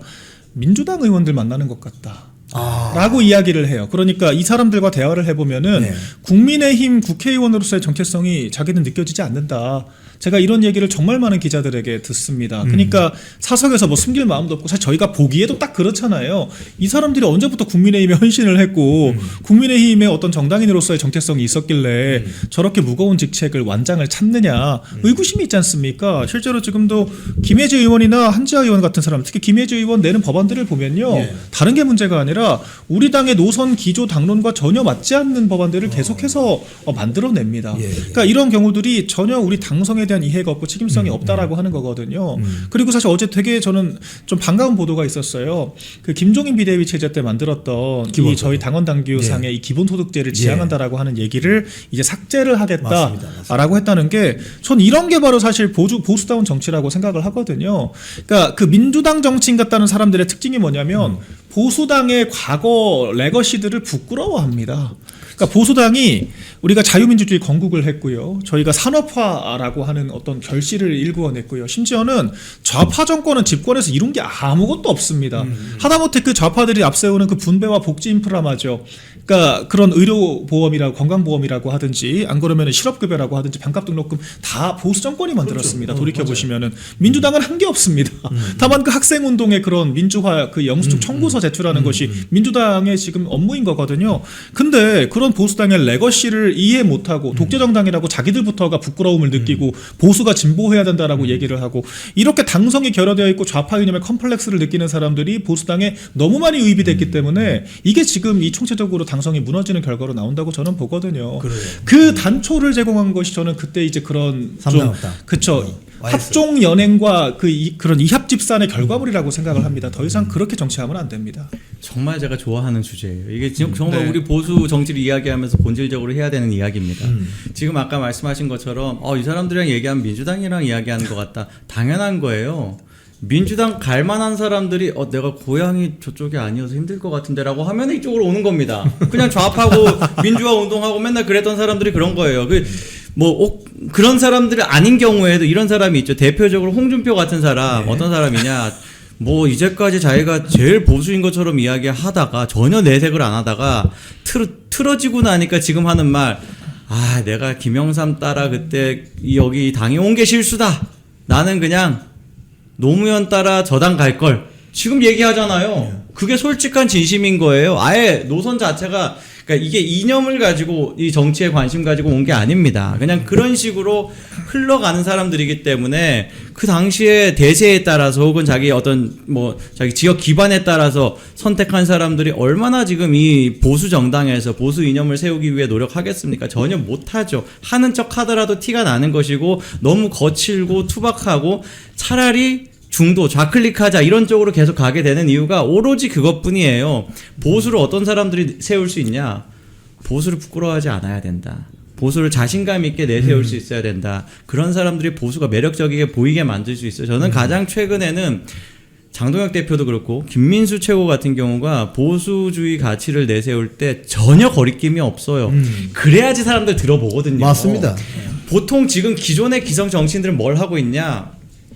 보수 이념이 뭐 이런 거지만 그래도 우리 적당히 한 좌클릭 요 정도는 해야 됩니다라는 스탠스예요 항상. 그러다 보니까 이 당이 뭐 하는 당인지 모릅니다. 아무리 좌클릭해도요 사람들 선거하는 사람들 입장에서는 저 당은 오른쪽으로 분류해요. 오른쪽으로 분류하기 때문에 이 오른쪽으로 무조건 분류되는 당이 표를 받을 수 있는 유일한 방법은 오른쪽이 매력 있다라고 어필해야 됩니다. 그런데 맨날 선거 전략이 보세요. 대안과 책임도 우리가 자체적인 혁신안을 가져올 겁니다라고 하면 뻔해요. 얼마나 좌클릭한, 얼마나 중탕하냐 이거 가지고 이렇게 안 하면 중도층에 소구 못합니다라고 이야기할 거예요. 근데 어떤 사람이 중도라고 이야기하는 사람이 있는지도 모르겠고 그 사람들이 뇌가 좌하고 우가 같이 반반 섞여 있나요? 그런 사람 없어요. 그런 이념은 그렇지 않습니다. 그렇죠. 주제에 따라서 자기가 그때는 오른쪽 선택하거나 뭐 다른 때는 왼쪽 선택 이럴 수는 있지만 모든 이슈에서 난 적당히 중간이야라고 이야기하는 사람이 아예 없어요. 그리고 지금 사회의 여러 가지 주제들이 그렇지가 않아요. 전부 다 첨예하게 딱 갈라져가지고 좌와 우 둘 중에 하나를 선택해야 되는 겁니다. 예를 들어서 지금 뭐 이재명이 하고 있는 경제 정책에서도 너무 왼쪽인데 적당히 왼쪽 가자라는 식의 이야기를 못해요. 해보니까 너무 맵다 힘들다 죽겠다. 반대로 가자. 이런 사람들이 있기 때문에 그 사람들을 포섭하는 게 우리의 중도 전략이라고 생각을 합니다. 지금 사실 지금 그 박근혜 대통령 탄핵 이후에 사실 이 당이 원래는 그 전에는 대통령 당이었잖아요. 그렇죠. 이 당에서 계속 대통령이 나온 당이었기 때문에 그 당원들도 거기에 대해서 크게 혼란스러워하지 않았고 또 주요 정치인들이 책임감을 가지고 당을 이끌어왔기 때문에 혼란이 없었는데 박근혜 대통령 탄핵 이후에 이거 완전 배신자 그룹이 생기고 네. 또 당을 그냥 탈당해서 또 뭐 갔다가 다시 또 돌아오고 뭐 이런 정치판이 완전히 우파 정치판이 난장이 벌어진 것인데 이런 과정에서 새로운 지금 현상이 당원들이 깨어난 거 아닙니까? 맞습니다. 당원들이 100만 당원. 그러니까 지금 너무도 패턴화돼 있잖아요. 그러니까 우리가 아까 뭐 러브샷이니 뭐 키스를 하니 그런 얘기했던 것처럼 지금 그 장면, 그러니까 한동훈이 김문수 장관을 만났던 그런 장면과 유승민 김무성이 손잡았던 그 장면이 너무 오버랩이 되거든요. 결과적으로 두 그룹 모두 다 우리 대통령을 우리 손으로 끌어내리는데 일조를 했던 사람들 아니겠습니까? 민주당이 끌어내린 게 아닙니다. 우리가 우리 대통령 탄핵시킨 거예요. 맞아요. 근데 그런 것에 대해서 부채감을 느끼는 게 아니라 나는 올바른 일을 했다. 라는 식으로 이제 자기 만족과 자기 정치에 이렇게 함몰되어 있다 보니까 그런 것들이 악순환이 되는 거거든요. 그리고 그런 배신의 정치가 우월 전략이 지금까지 됐기 때문에 이런 사례가 또 나오는 겁니다. 그러니까 저런 식의 행위를 했을 때 우리가 분명히 정치적으로 단죄를 한다라고 하는 개념이 있어야 되는데 얼렁뚱땅 합종연행 해가지고 또 자리를 잡잖아요. 그렇죠. 그러다 보면은 이제 이 당에서는 괜히 옳은 말하고 우리 당원들이 듣고 싶어하는 말, 우리가 해야 되는 말 하면은 괜히 좌파들한테 공격받고 이상한 프레임 씌우고 괜히 극우되고 그럴 바에 차라리 그냥 적당히 좌파 라디오 나가서 대충 내부 총질하고 합리적인 척하고 그렇지. 이제 그런 게 6월 전략 아닌가 이렇게 생각을 하게 되는 거죠. 맞습니다. 그러니까 지금 이게 악순환이 계속 반복이 되고 있는 거예요. 그렇기 때문에 지금도 그런 식의 정치 행태가 계속되고 있는 것이고요. 그 결과물이 바로 이 한동훈이라고 하는 사람이기 때문에 더 엄밀한 단죄, 엄격한 단죄가 이루어져야만 다신 이런 정말 비극적인 상황이 반복되지 않을 수가 있다. 근데 저는 그렇게 내일 봅니다. 크리스마스인데 성탄절 뭐 선물 세트 하나 떨어지는 겁니까? 어떻게 한동훈 선물 세트가 떨어지는 겁니까? 어떻게 보십니까? 예, 이게 이제 뭐 한동훈을 이야기하면 배신의 비즈니스, 배신의 장사가 된다. 배신을 배신의 하면 비즈니스. 일단 등 뒤에 칼을 꽂기 시작하면 일단 우파 매체들을 일단 그 다음 이야기하고 좌파 매체들은 환호하고 계속 그 사람의 스피커를 키워줍니다. 그렇죠. 그걸 통해 가지고 성장한 정치인들도 없진 않아요. 예를 들어서 이준석 같이 지금 탈당하고도 지금 배지를 달 수 있는 사람들 좌파들이 엄청 도와줬기 때문이에요. 그런데 더 역겨운 건 조중동 우파 매체들도 그런 사람들을 계속 키우고 있어요. 지금 아주 역겨운 게 조중동이 절대 중립적으로 하지 않고 심지어 우파 쪽으로 우리가 사람들 인식이 그렇잖아요. 근데 전혀 그렇지 않고 특정 계파만 따라갑니다. 지금 우리 항상 배신하는 쪽 라인에 서요. 예. 배신을 부추기기도 하고. 예.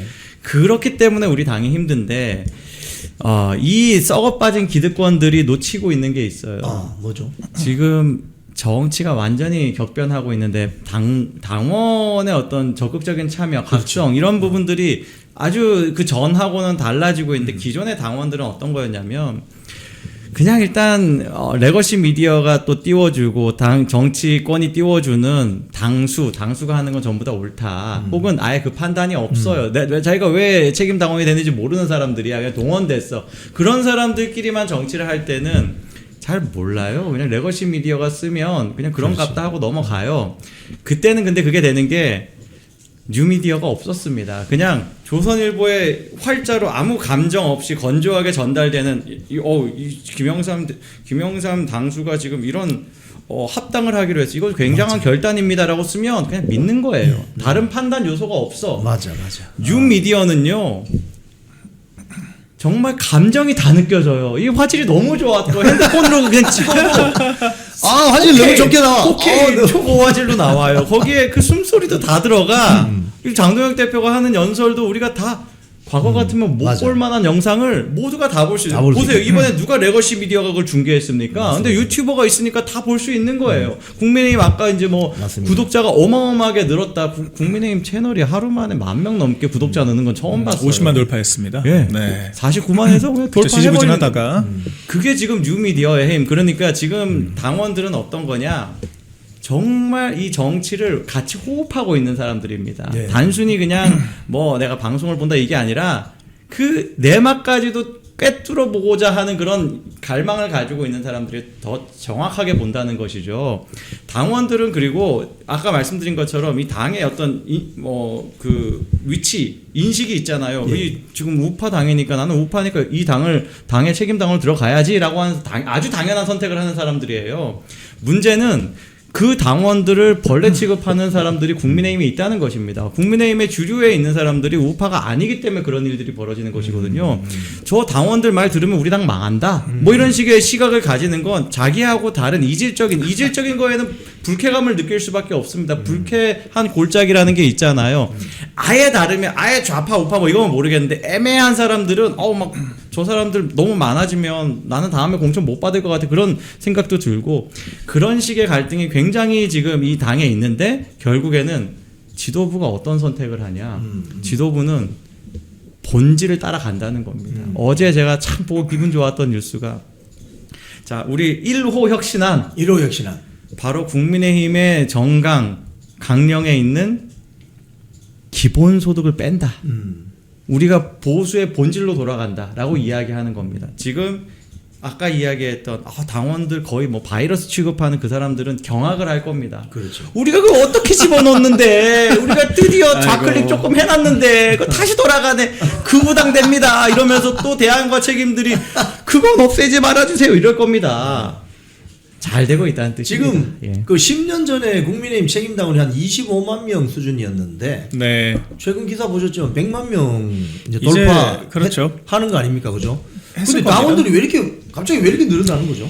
아니 저도 깜짝 놀란 게 사실 제가 최근에 좀 보수 고관여층들 모임들이 또 이제 많이들 예. 계시잖아요. 그래서 저도 이제 당연히 이분들이 당원일 줄 알았습니다. 예. 근데 아닌 분들이 너무 많았더라고요. 그러니까 나는 민주당이 너무 싫어서 국민의힘을 아무튼 뭐 이제 그냥 얕게 지지를 하긴 하는데 당원 가입까지는 하기 싫고 선거도 투표장은 어떻게 나가는데 너무 후보가 마음에 안 들거나 그러면 아예 포기를 하기도 하는 이제 그런 분들이 정말 많았더라고요. 근데 그런 분들이 이구동성 이 당원 가입 주제가 나오니까 나도 이번에 가입했다. 나도 몇십 년 동안 당원 가입 안 하고 그냥 정치 고관여층으로만 있다가 처음으로 당원 가입했다. 이런 분들이 정말 많았습니다. 그래서 한 테이블에서 거의 한 10명 앉아 있으면요. 8명이 그렇게 커밍아웃을 하는 나 국민의힘 당원됐다. 그런 현상이 실제로 있더라고요. 그래서 왜 들어오셨냐라고 하니까 아니 요새 뉴스 보다 보니까 국민의힘이 좀 드디어 우리 같은 사람들 목소리 대변하려고 하고 우리 같은 사람들이 들어갔을 때 영향력을 행사할 수 있다라고 하는 그 일체감이 조금 느껴진다. 이제는 그런 얘기들을 이구동성 하더라고요. 물론 이게 샘플이기 때문에 저희가 이걸 일반화할 수는 없지만 그런 보편적인 정서가 지금 저희가 여러 뭐 커뮤니티나 이런 주변 사람들한테 전해지고 있는 게 사실이에요. 그래서 저는 그게 바로 이번 이 지도부의 가장 큰 성과가 아닌가 싶거든요. 그리고 이게 이게 사실 외연 확장인 거예요. 여차하면은 국민의힘이 좌클릭하면 나 안 찍을 수도 있어 라고 하는 분들이 생착이 됐단 말입니다. 적극 지지자가 됐고 그런 분들이 더 많은 사람들에게 또 확산을 시킬 거잖아요. 그러니까 결과적으로 고관여층이 저관여층을 끌고 가는 개념이다라고 하는 걸로 봤을 때는 이런 게 바로 외연 확장이다. 저는 그렇게 평가를 합니다. 생착이라는 단어를 종종 쓰시는데 그 굉장히 전문 용어잖아요. 그렇죠. 혹시 쓰시는 이유가 있는지 궁금해요. 왜냐하면 생착은 모발 이식한 다음에 그게 잘 자라냐 그게 생착이거든요. 네, 모발 이식을 못할 사람이 있는데 자꾸 그렇게 말씀하시니까 제가 좀 마음이 아파가지고. 아니 제가 이거 조금만 부연하면 생착이 안 되는 경우는요. 원래 그게 탈모가 없는 사람, 유전 탈모가 없는데 이제 M자가 있으신 분들은 생착이 잘 됩니다. 근데 이제 몸에 거부하는 유전이 있으면 아무리 머리를 심어도 다시 빠진다고 하더라고요. 그러니까 이게 뭐 제가 특정인을 겨냥하는 건 전혀 아니고요. 근데 그 개념이 정확히 맞잖아요. 이분들이 일단은 심었습니다. 당에 심었어요. 가입은 했어요. 가입을 했는데 있어 보니까 아 여기는 그냥 잠깐 이게 M자 된 게 아니라 그냥 근본이 글러 먹었다. 유전적으로 그냥 달라. 내부가 문제다 이래버리면 또 나갑니다. 그러니까 그런 분들이 이 보수 진영 나가 국민의힘에 정말 생착될 수 있도록 하기 위해서 각고의 노력을 해야겠다. 그 당원이 한 100만 명이 돌파되면 이 중간에 이제 소위 말해서 그동안 당원 25만 명 수준이었을 때는 당원이 위임한 권한을 자기 마음대로 막 행사했던 소위 말해서 그 중개자, 영어로 좀 브로커입니다. 브로커. 중개자들끼리 모인 그 브로커 카르텔이 힘을 발휘했는데 당원이 100만 명이 넘어버리면 그 중개자 카르텔이 힘을 발휘하지 못할 거 아닙니까? 네. 그렇게 되면 6학년 1반 반장 뽑을 때 6학년 7반 애들한테 물어보지 말고 6학년 1반 애들한테 물어본다 이거 아니에요 쉽게 얘기하면. 그러니까요. 그러면 이 중개자들이 엄청나게 위기감에 지금 휩싸일 것 같은데 그렇죠. 그걸 어떻게 보세요? 그러니까 뭐 아까 이제 농담을 하면서 사실 제가 하려고 했던 이야기가 뭐 그 부분이거든요. 저도 사실 이제 많은 분들한테 이야기를 듣는데 어제 제일 감동적이었던 건 우리 89세 어머니가 필리버스터를 끝까지 보셨어요. 그리고 나서 당원 가입을 했습니다라는 걸 알려주는데 제가 막 울컥 눈물이 날 것 같더라고요. 그런 거예요. 그러니까 지금 동조화가 굉장히 강하게 이루어지고 있습니다. 근데 그게 다른 사람이 아니고 장동혁 지도부와의 동조화가 굉장히 왜 그런 동조화가 이루어지냐?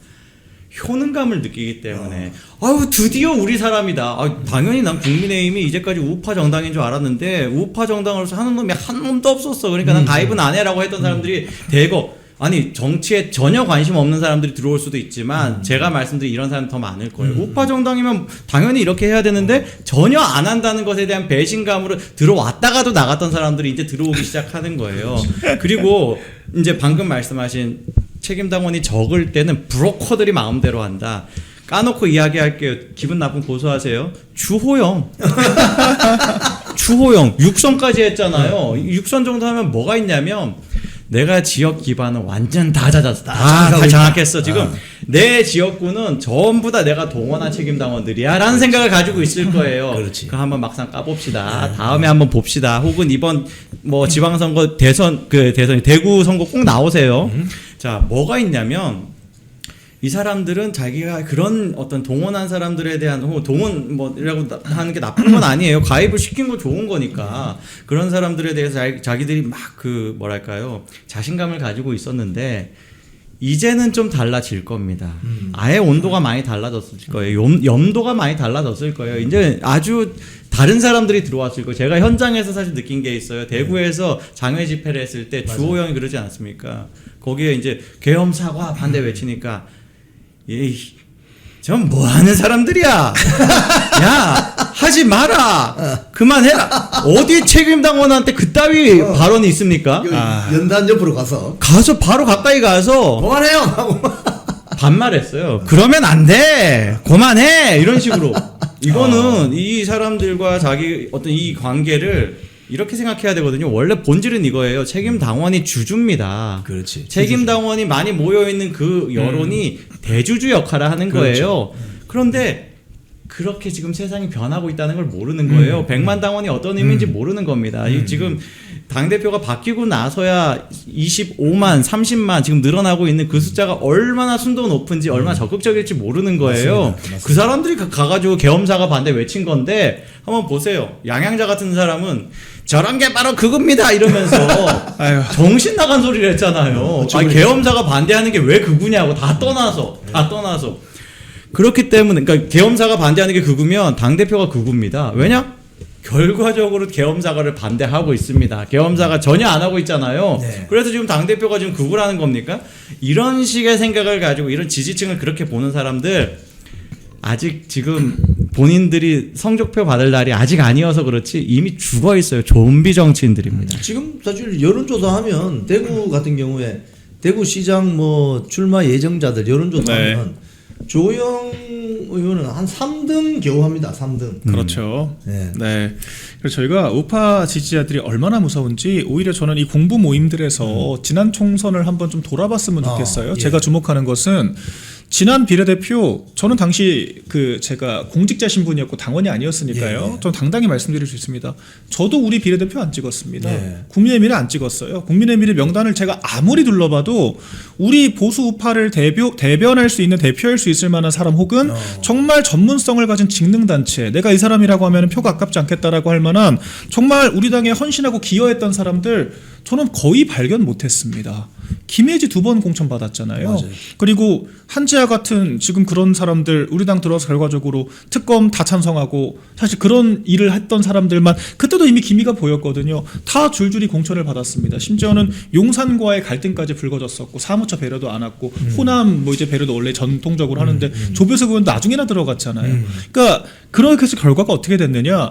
저희가 지역구에서는 45% 정도를 총 득표율을 했습니다. 근데 비례대표는 36%밖에 안 나왔습니다.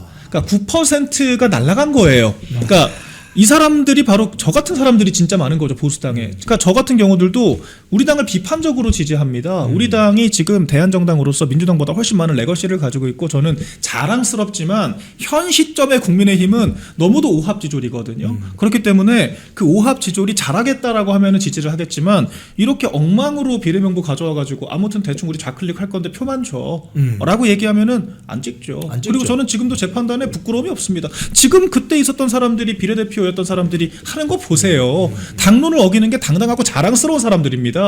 근데 그럼 그런 사람들이 전 좀 묻고 싶어요. 왜 그럼 국민의힘 간판 달고 비례 출마를 하냐고요. 그러니까 당론이 그렇게 안 중요하고 마음대로 할 거면은 무소속을 나가시면 되잖아요. 왜 그렇게 할 용기는 없는가. 이렇게 되물을 수밖에 없고 결론은 우리 당원 지지자들 집토끼들 정말 무섭다는 걸 알아야 됩니다. 이 사람들이 자신들 그냥 표주는 그 거수기 핫바지들이 아니라는 거를 좀 깨달아야 한다라고 하는 생각이 듭니다. 그래서 조영 의원 같은 경우는 그날 그 옆에 가서 그렇게 반말하고 연단에 다시 와서 주머니에 손 꾸질러 놓고 맞아요. 마치 뭐 야 니들은 그냥 내가 이렇게 이야기해도 다 찍을 거 아니야. 그런 진짜 그런 거예요. 아니 실제로 그 연설 보면요. 본인 준비한 거 있었을 거예요. 근데 됐다만 안 할란다 하고 내려온 거예요. 사실상 진짜 짧게 한 1분 30초 그 정도만 했거든요. 그런 태도로 정치하고 있는 게 지금 썩어 빠진 기득권들이에요. 다 맞습니다. 솎아내야죠. 맞습니다. 네.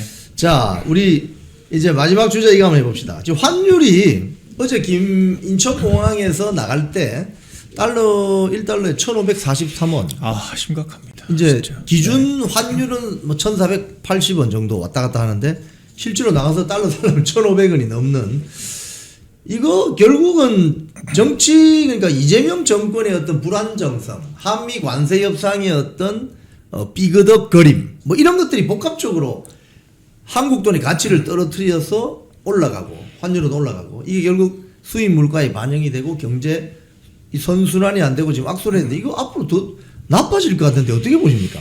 우리나라에서 환율이 1,500원 돌파하고 정말 외환 위기라고 할 만한 사건이 터진 게 역사적으로 딱 2번 있었습니다. 첫 번째가 IMF였고요. 두 번째가 리먼 브라더스 사태 당시 맞습니다. 세계 경제 위기였습니다.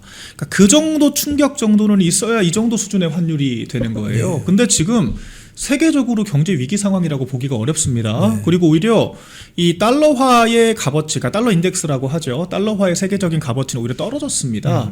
그럼에도 불구하고 지금 1,480원이라고 하는 것은 순전하게 이 정권의 실력이라는 게 제일 큰 문제인 거거든요. 그리고 지금 제가 더 절망적인 건요. 오늘 결과적으로 연기금 투입을 한 것으로 보입니다. 예. 갑작스럽게 환율이 1,467원까지 내려갔더라고요. 쏟아부었군요. 근데 이건 이제 소방수 투입을 한 건데 지금까지 계속 투입을 해 왔습니다. 근데 도로 올라가잖아요. 예. 땜질식 처방밖에 안 된다라고 하는 거고 지금 뭐 국민연금까지 건드린다고 하거든요. 예. 이제 원래 국민연금에서 자체적으로 의사결정을 합니다. 특히 전략적 환해지 그러니까 우리 국민연금이 미장에 투자를 하고 있는 부분들에 대해서 우리가 환율이 너무 지나치게 올라가면은 10%까지는 떼워서 이제 소방수 역할을 할 수가 있게 되어 있거든요. 근데 지금 이 정권이 뭘 하겠다고 하고 있냐면 어제 한국경제 단독이었는데 그 권한을 국민연금이 하는 것이 아니라 복지부가 하겠다. 그러니까 이 정권이 정부가 나서서 필요할 때 국민연금이 투자했던 그런 기금을 이용을 해서 환율 진화를 하겠다라고 얘기를 하는 거예요. 예. 그러니까 이거는 우리 국민들의 미래 그런 보험, 우리 미래 세대의 어떤 그런 그 연금 노후를 책임지는 자본을 노후자금. 본인들의 정권 실책을 적당히 땜질하기 위한 수단으로 사용하겠다라고 하는 거거든요. 근데 환율 오르는 이유는 단순하지 않습니까? 우리나라 원화 가치가 떨어지고 외화 벌이를 못 하고 있기 때문입니다. 그렇죠. 그렇죠. 금리가 우리가 미국보다 낮기 때문에 우리나라 자금이 미국으로 유출이 되고 있기 때문에 원화 가치를 보호를 못 하고 있기 때문이에요. 그러면은 대안은 금리를 높이고 확장 재정에서 긴축 재정 기조로 바꿔야 한다라고 하는 당연하죠. 아주 단순한 대안이 있습니다. 그건 당연한 경제학 원리지. 그렇죠. 그러니까 제가 항상 말씀드리는 게 경제를 배우면 좌파가 될 수가 없다. 이 말씀을 드리는 건데 근데 지금 이재명 엉뚱한 얘기 하잖아요. 맨날 우리가 무슨 경기 회복세라서 환율이 오른다는 말 같지도 않은 소리를 하고 지금 성장률 1%대인데 그리고 또 뭐 서학개미들 때문에 그리고 지금 금융사들을 얼마나 잡돌이를 했는지 금융사들이 이제 미국장의 그 투자 권유하고 추천하는 그런 텔레그램방 없애버린다고 하지 않습니까? 없애버려요. 이게 지금 말이 되냐고요. 그러니까 지금 관료들도 임금님기 당나귀기 하고 있는 거예요. 밖에 나가서 욕하고 이제 안에서는 그냥 굽신굽신 거리면서 적당히 그냥 그 심기경호나 하는 이런 행정을 하고 있으니까 도저히 답이 안 보입니다. 제가 봤을 때는 내년에는 1,500원 뚫을 수밖에 없는 지금 구조로 가고 있다. 이렇게 생각이 듭니다. 그러니까 전략적 환해지라는 건요. 예. 그냥 어떤 사람이 자기 개인 판단해가지고 운용팀에서 개인 판단해가지고 지금 들어가 이거 아니거든요. 10년치 대략 10몇 년치의 그 환율 평균이 있습니다. 그리고 거기에 그걸 이제 상단 하단을 정해놓고 거기에서 기준치 요만큼을 만일 5일 연속 넘어가면 그때 자동으로 개입하게 한다. 이게 전략적 환해지거든요. 그게 고장나 있습니다, 지금. 그 왜 그런지 모르겠는데 6월 말에 어떤 국민연금의 환해지를 종료한다. 이렇게 발표한 적이 있거든요. 저는 그 굉장히 강하게 의심하는 게 미국이 조인트 깠다.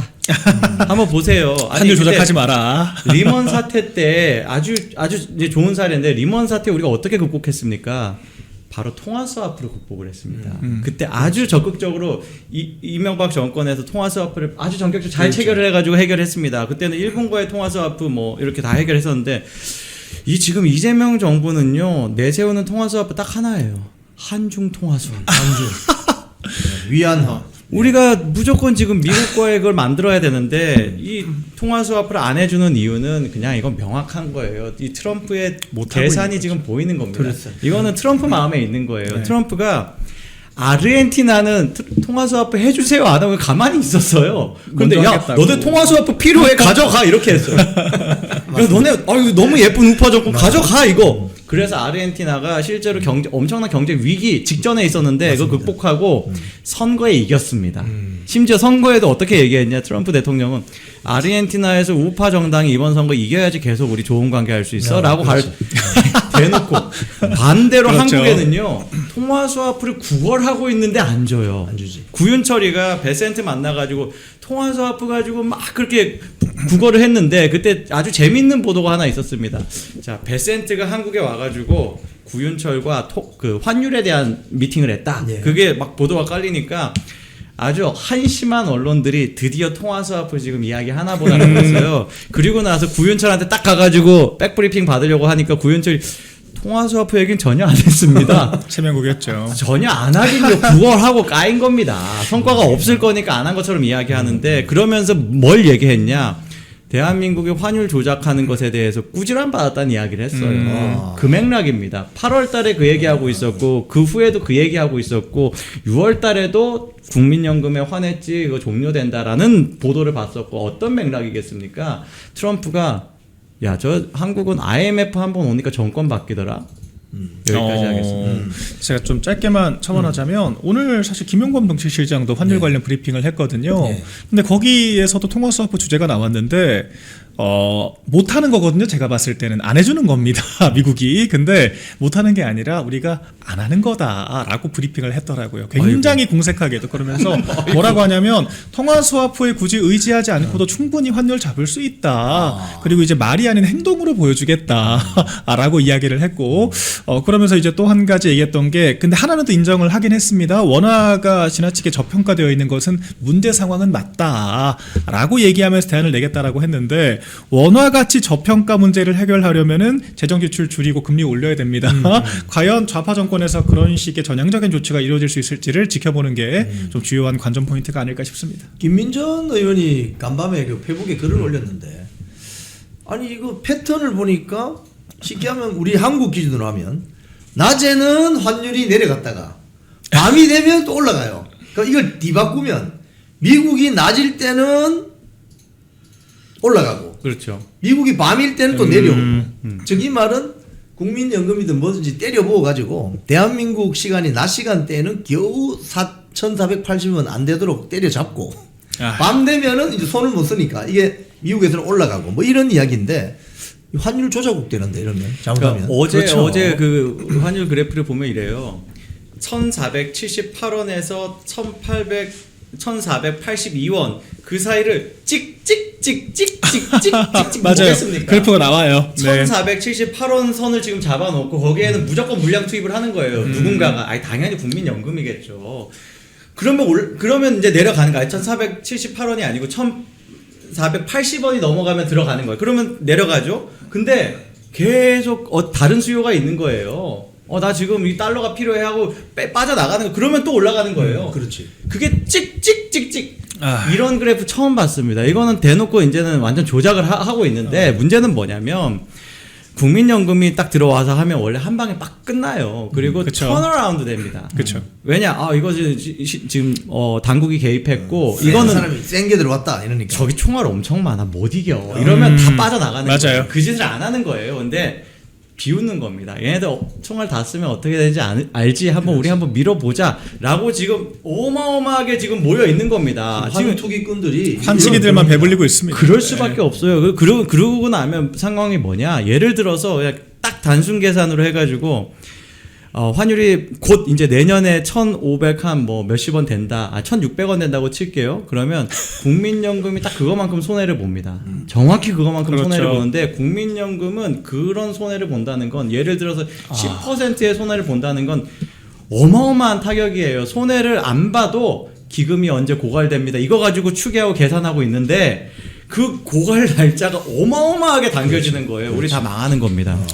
또 노후 자금 다 털리는 거죠. 그러니까요. 자, 우리 오늘 방송 정리하면서 우리 박민영 대변인님 그리고 목격자 K 권유 대표님 한 말씀만 해주십시오.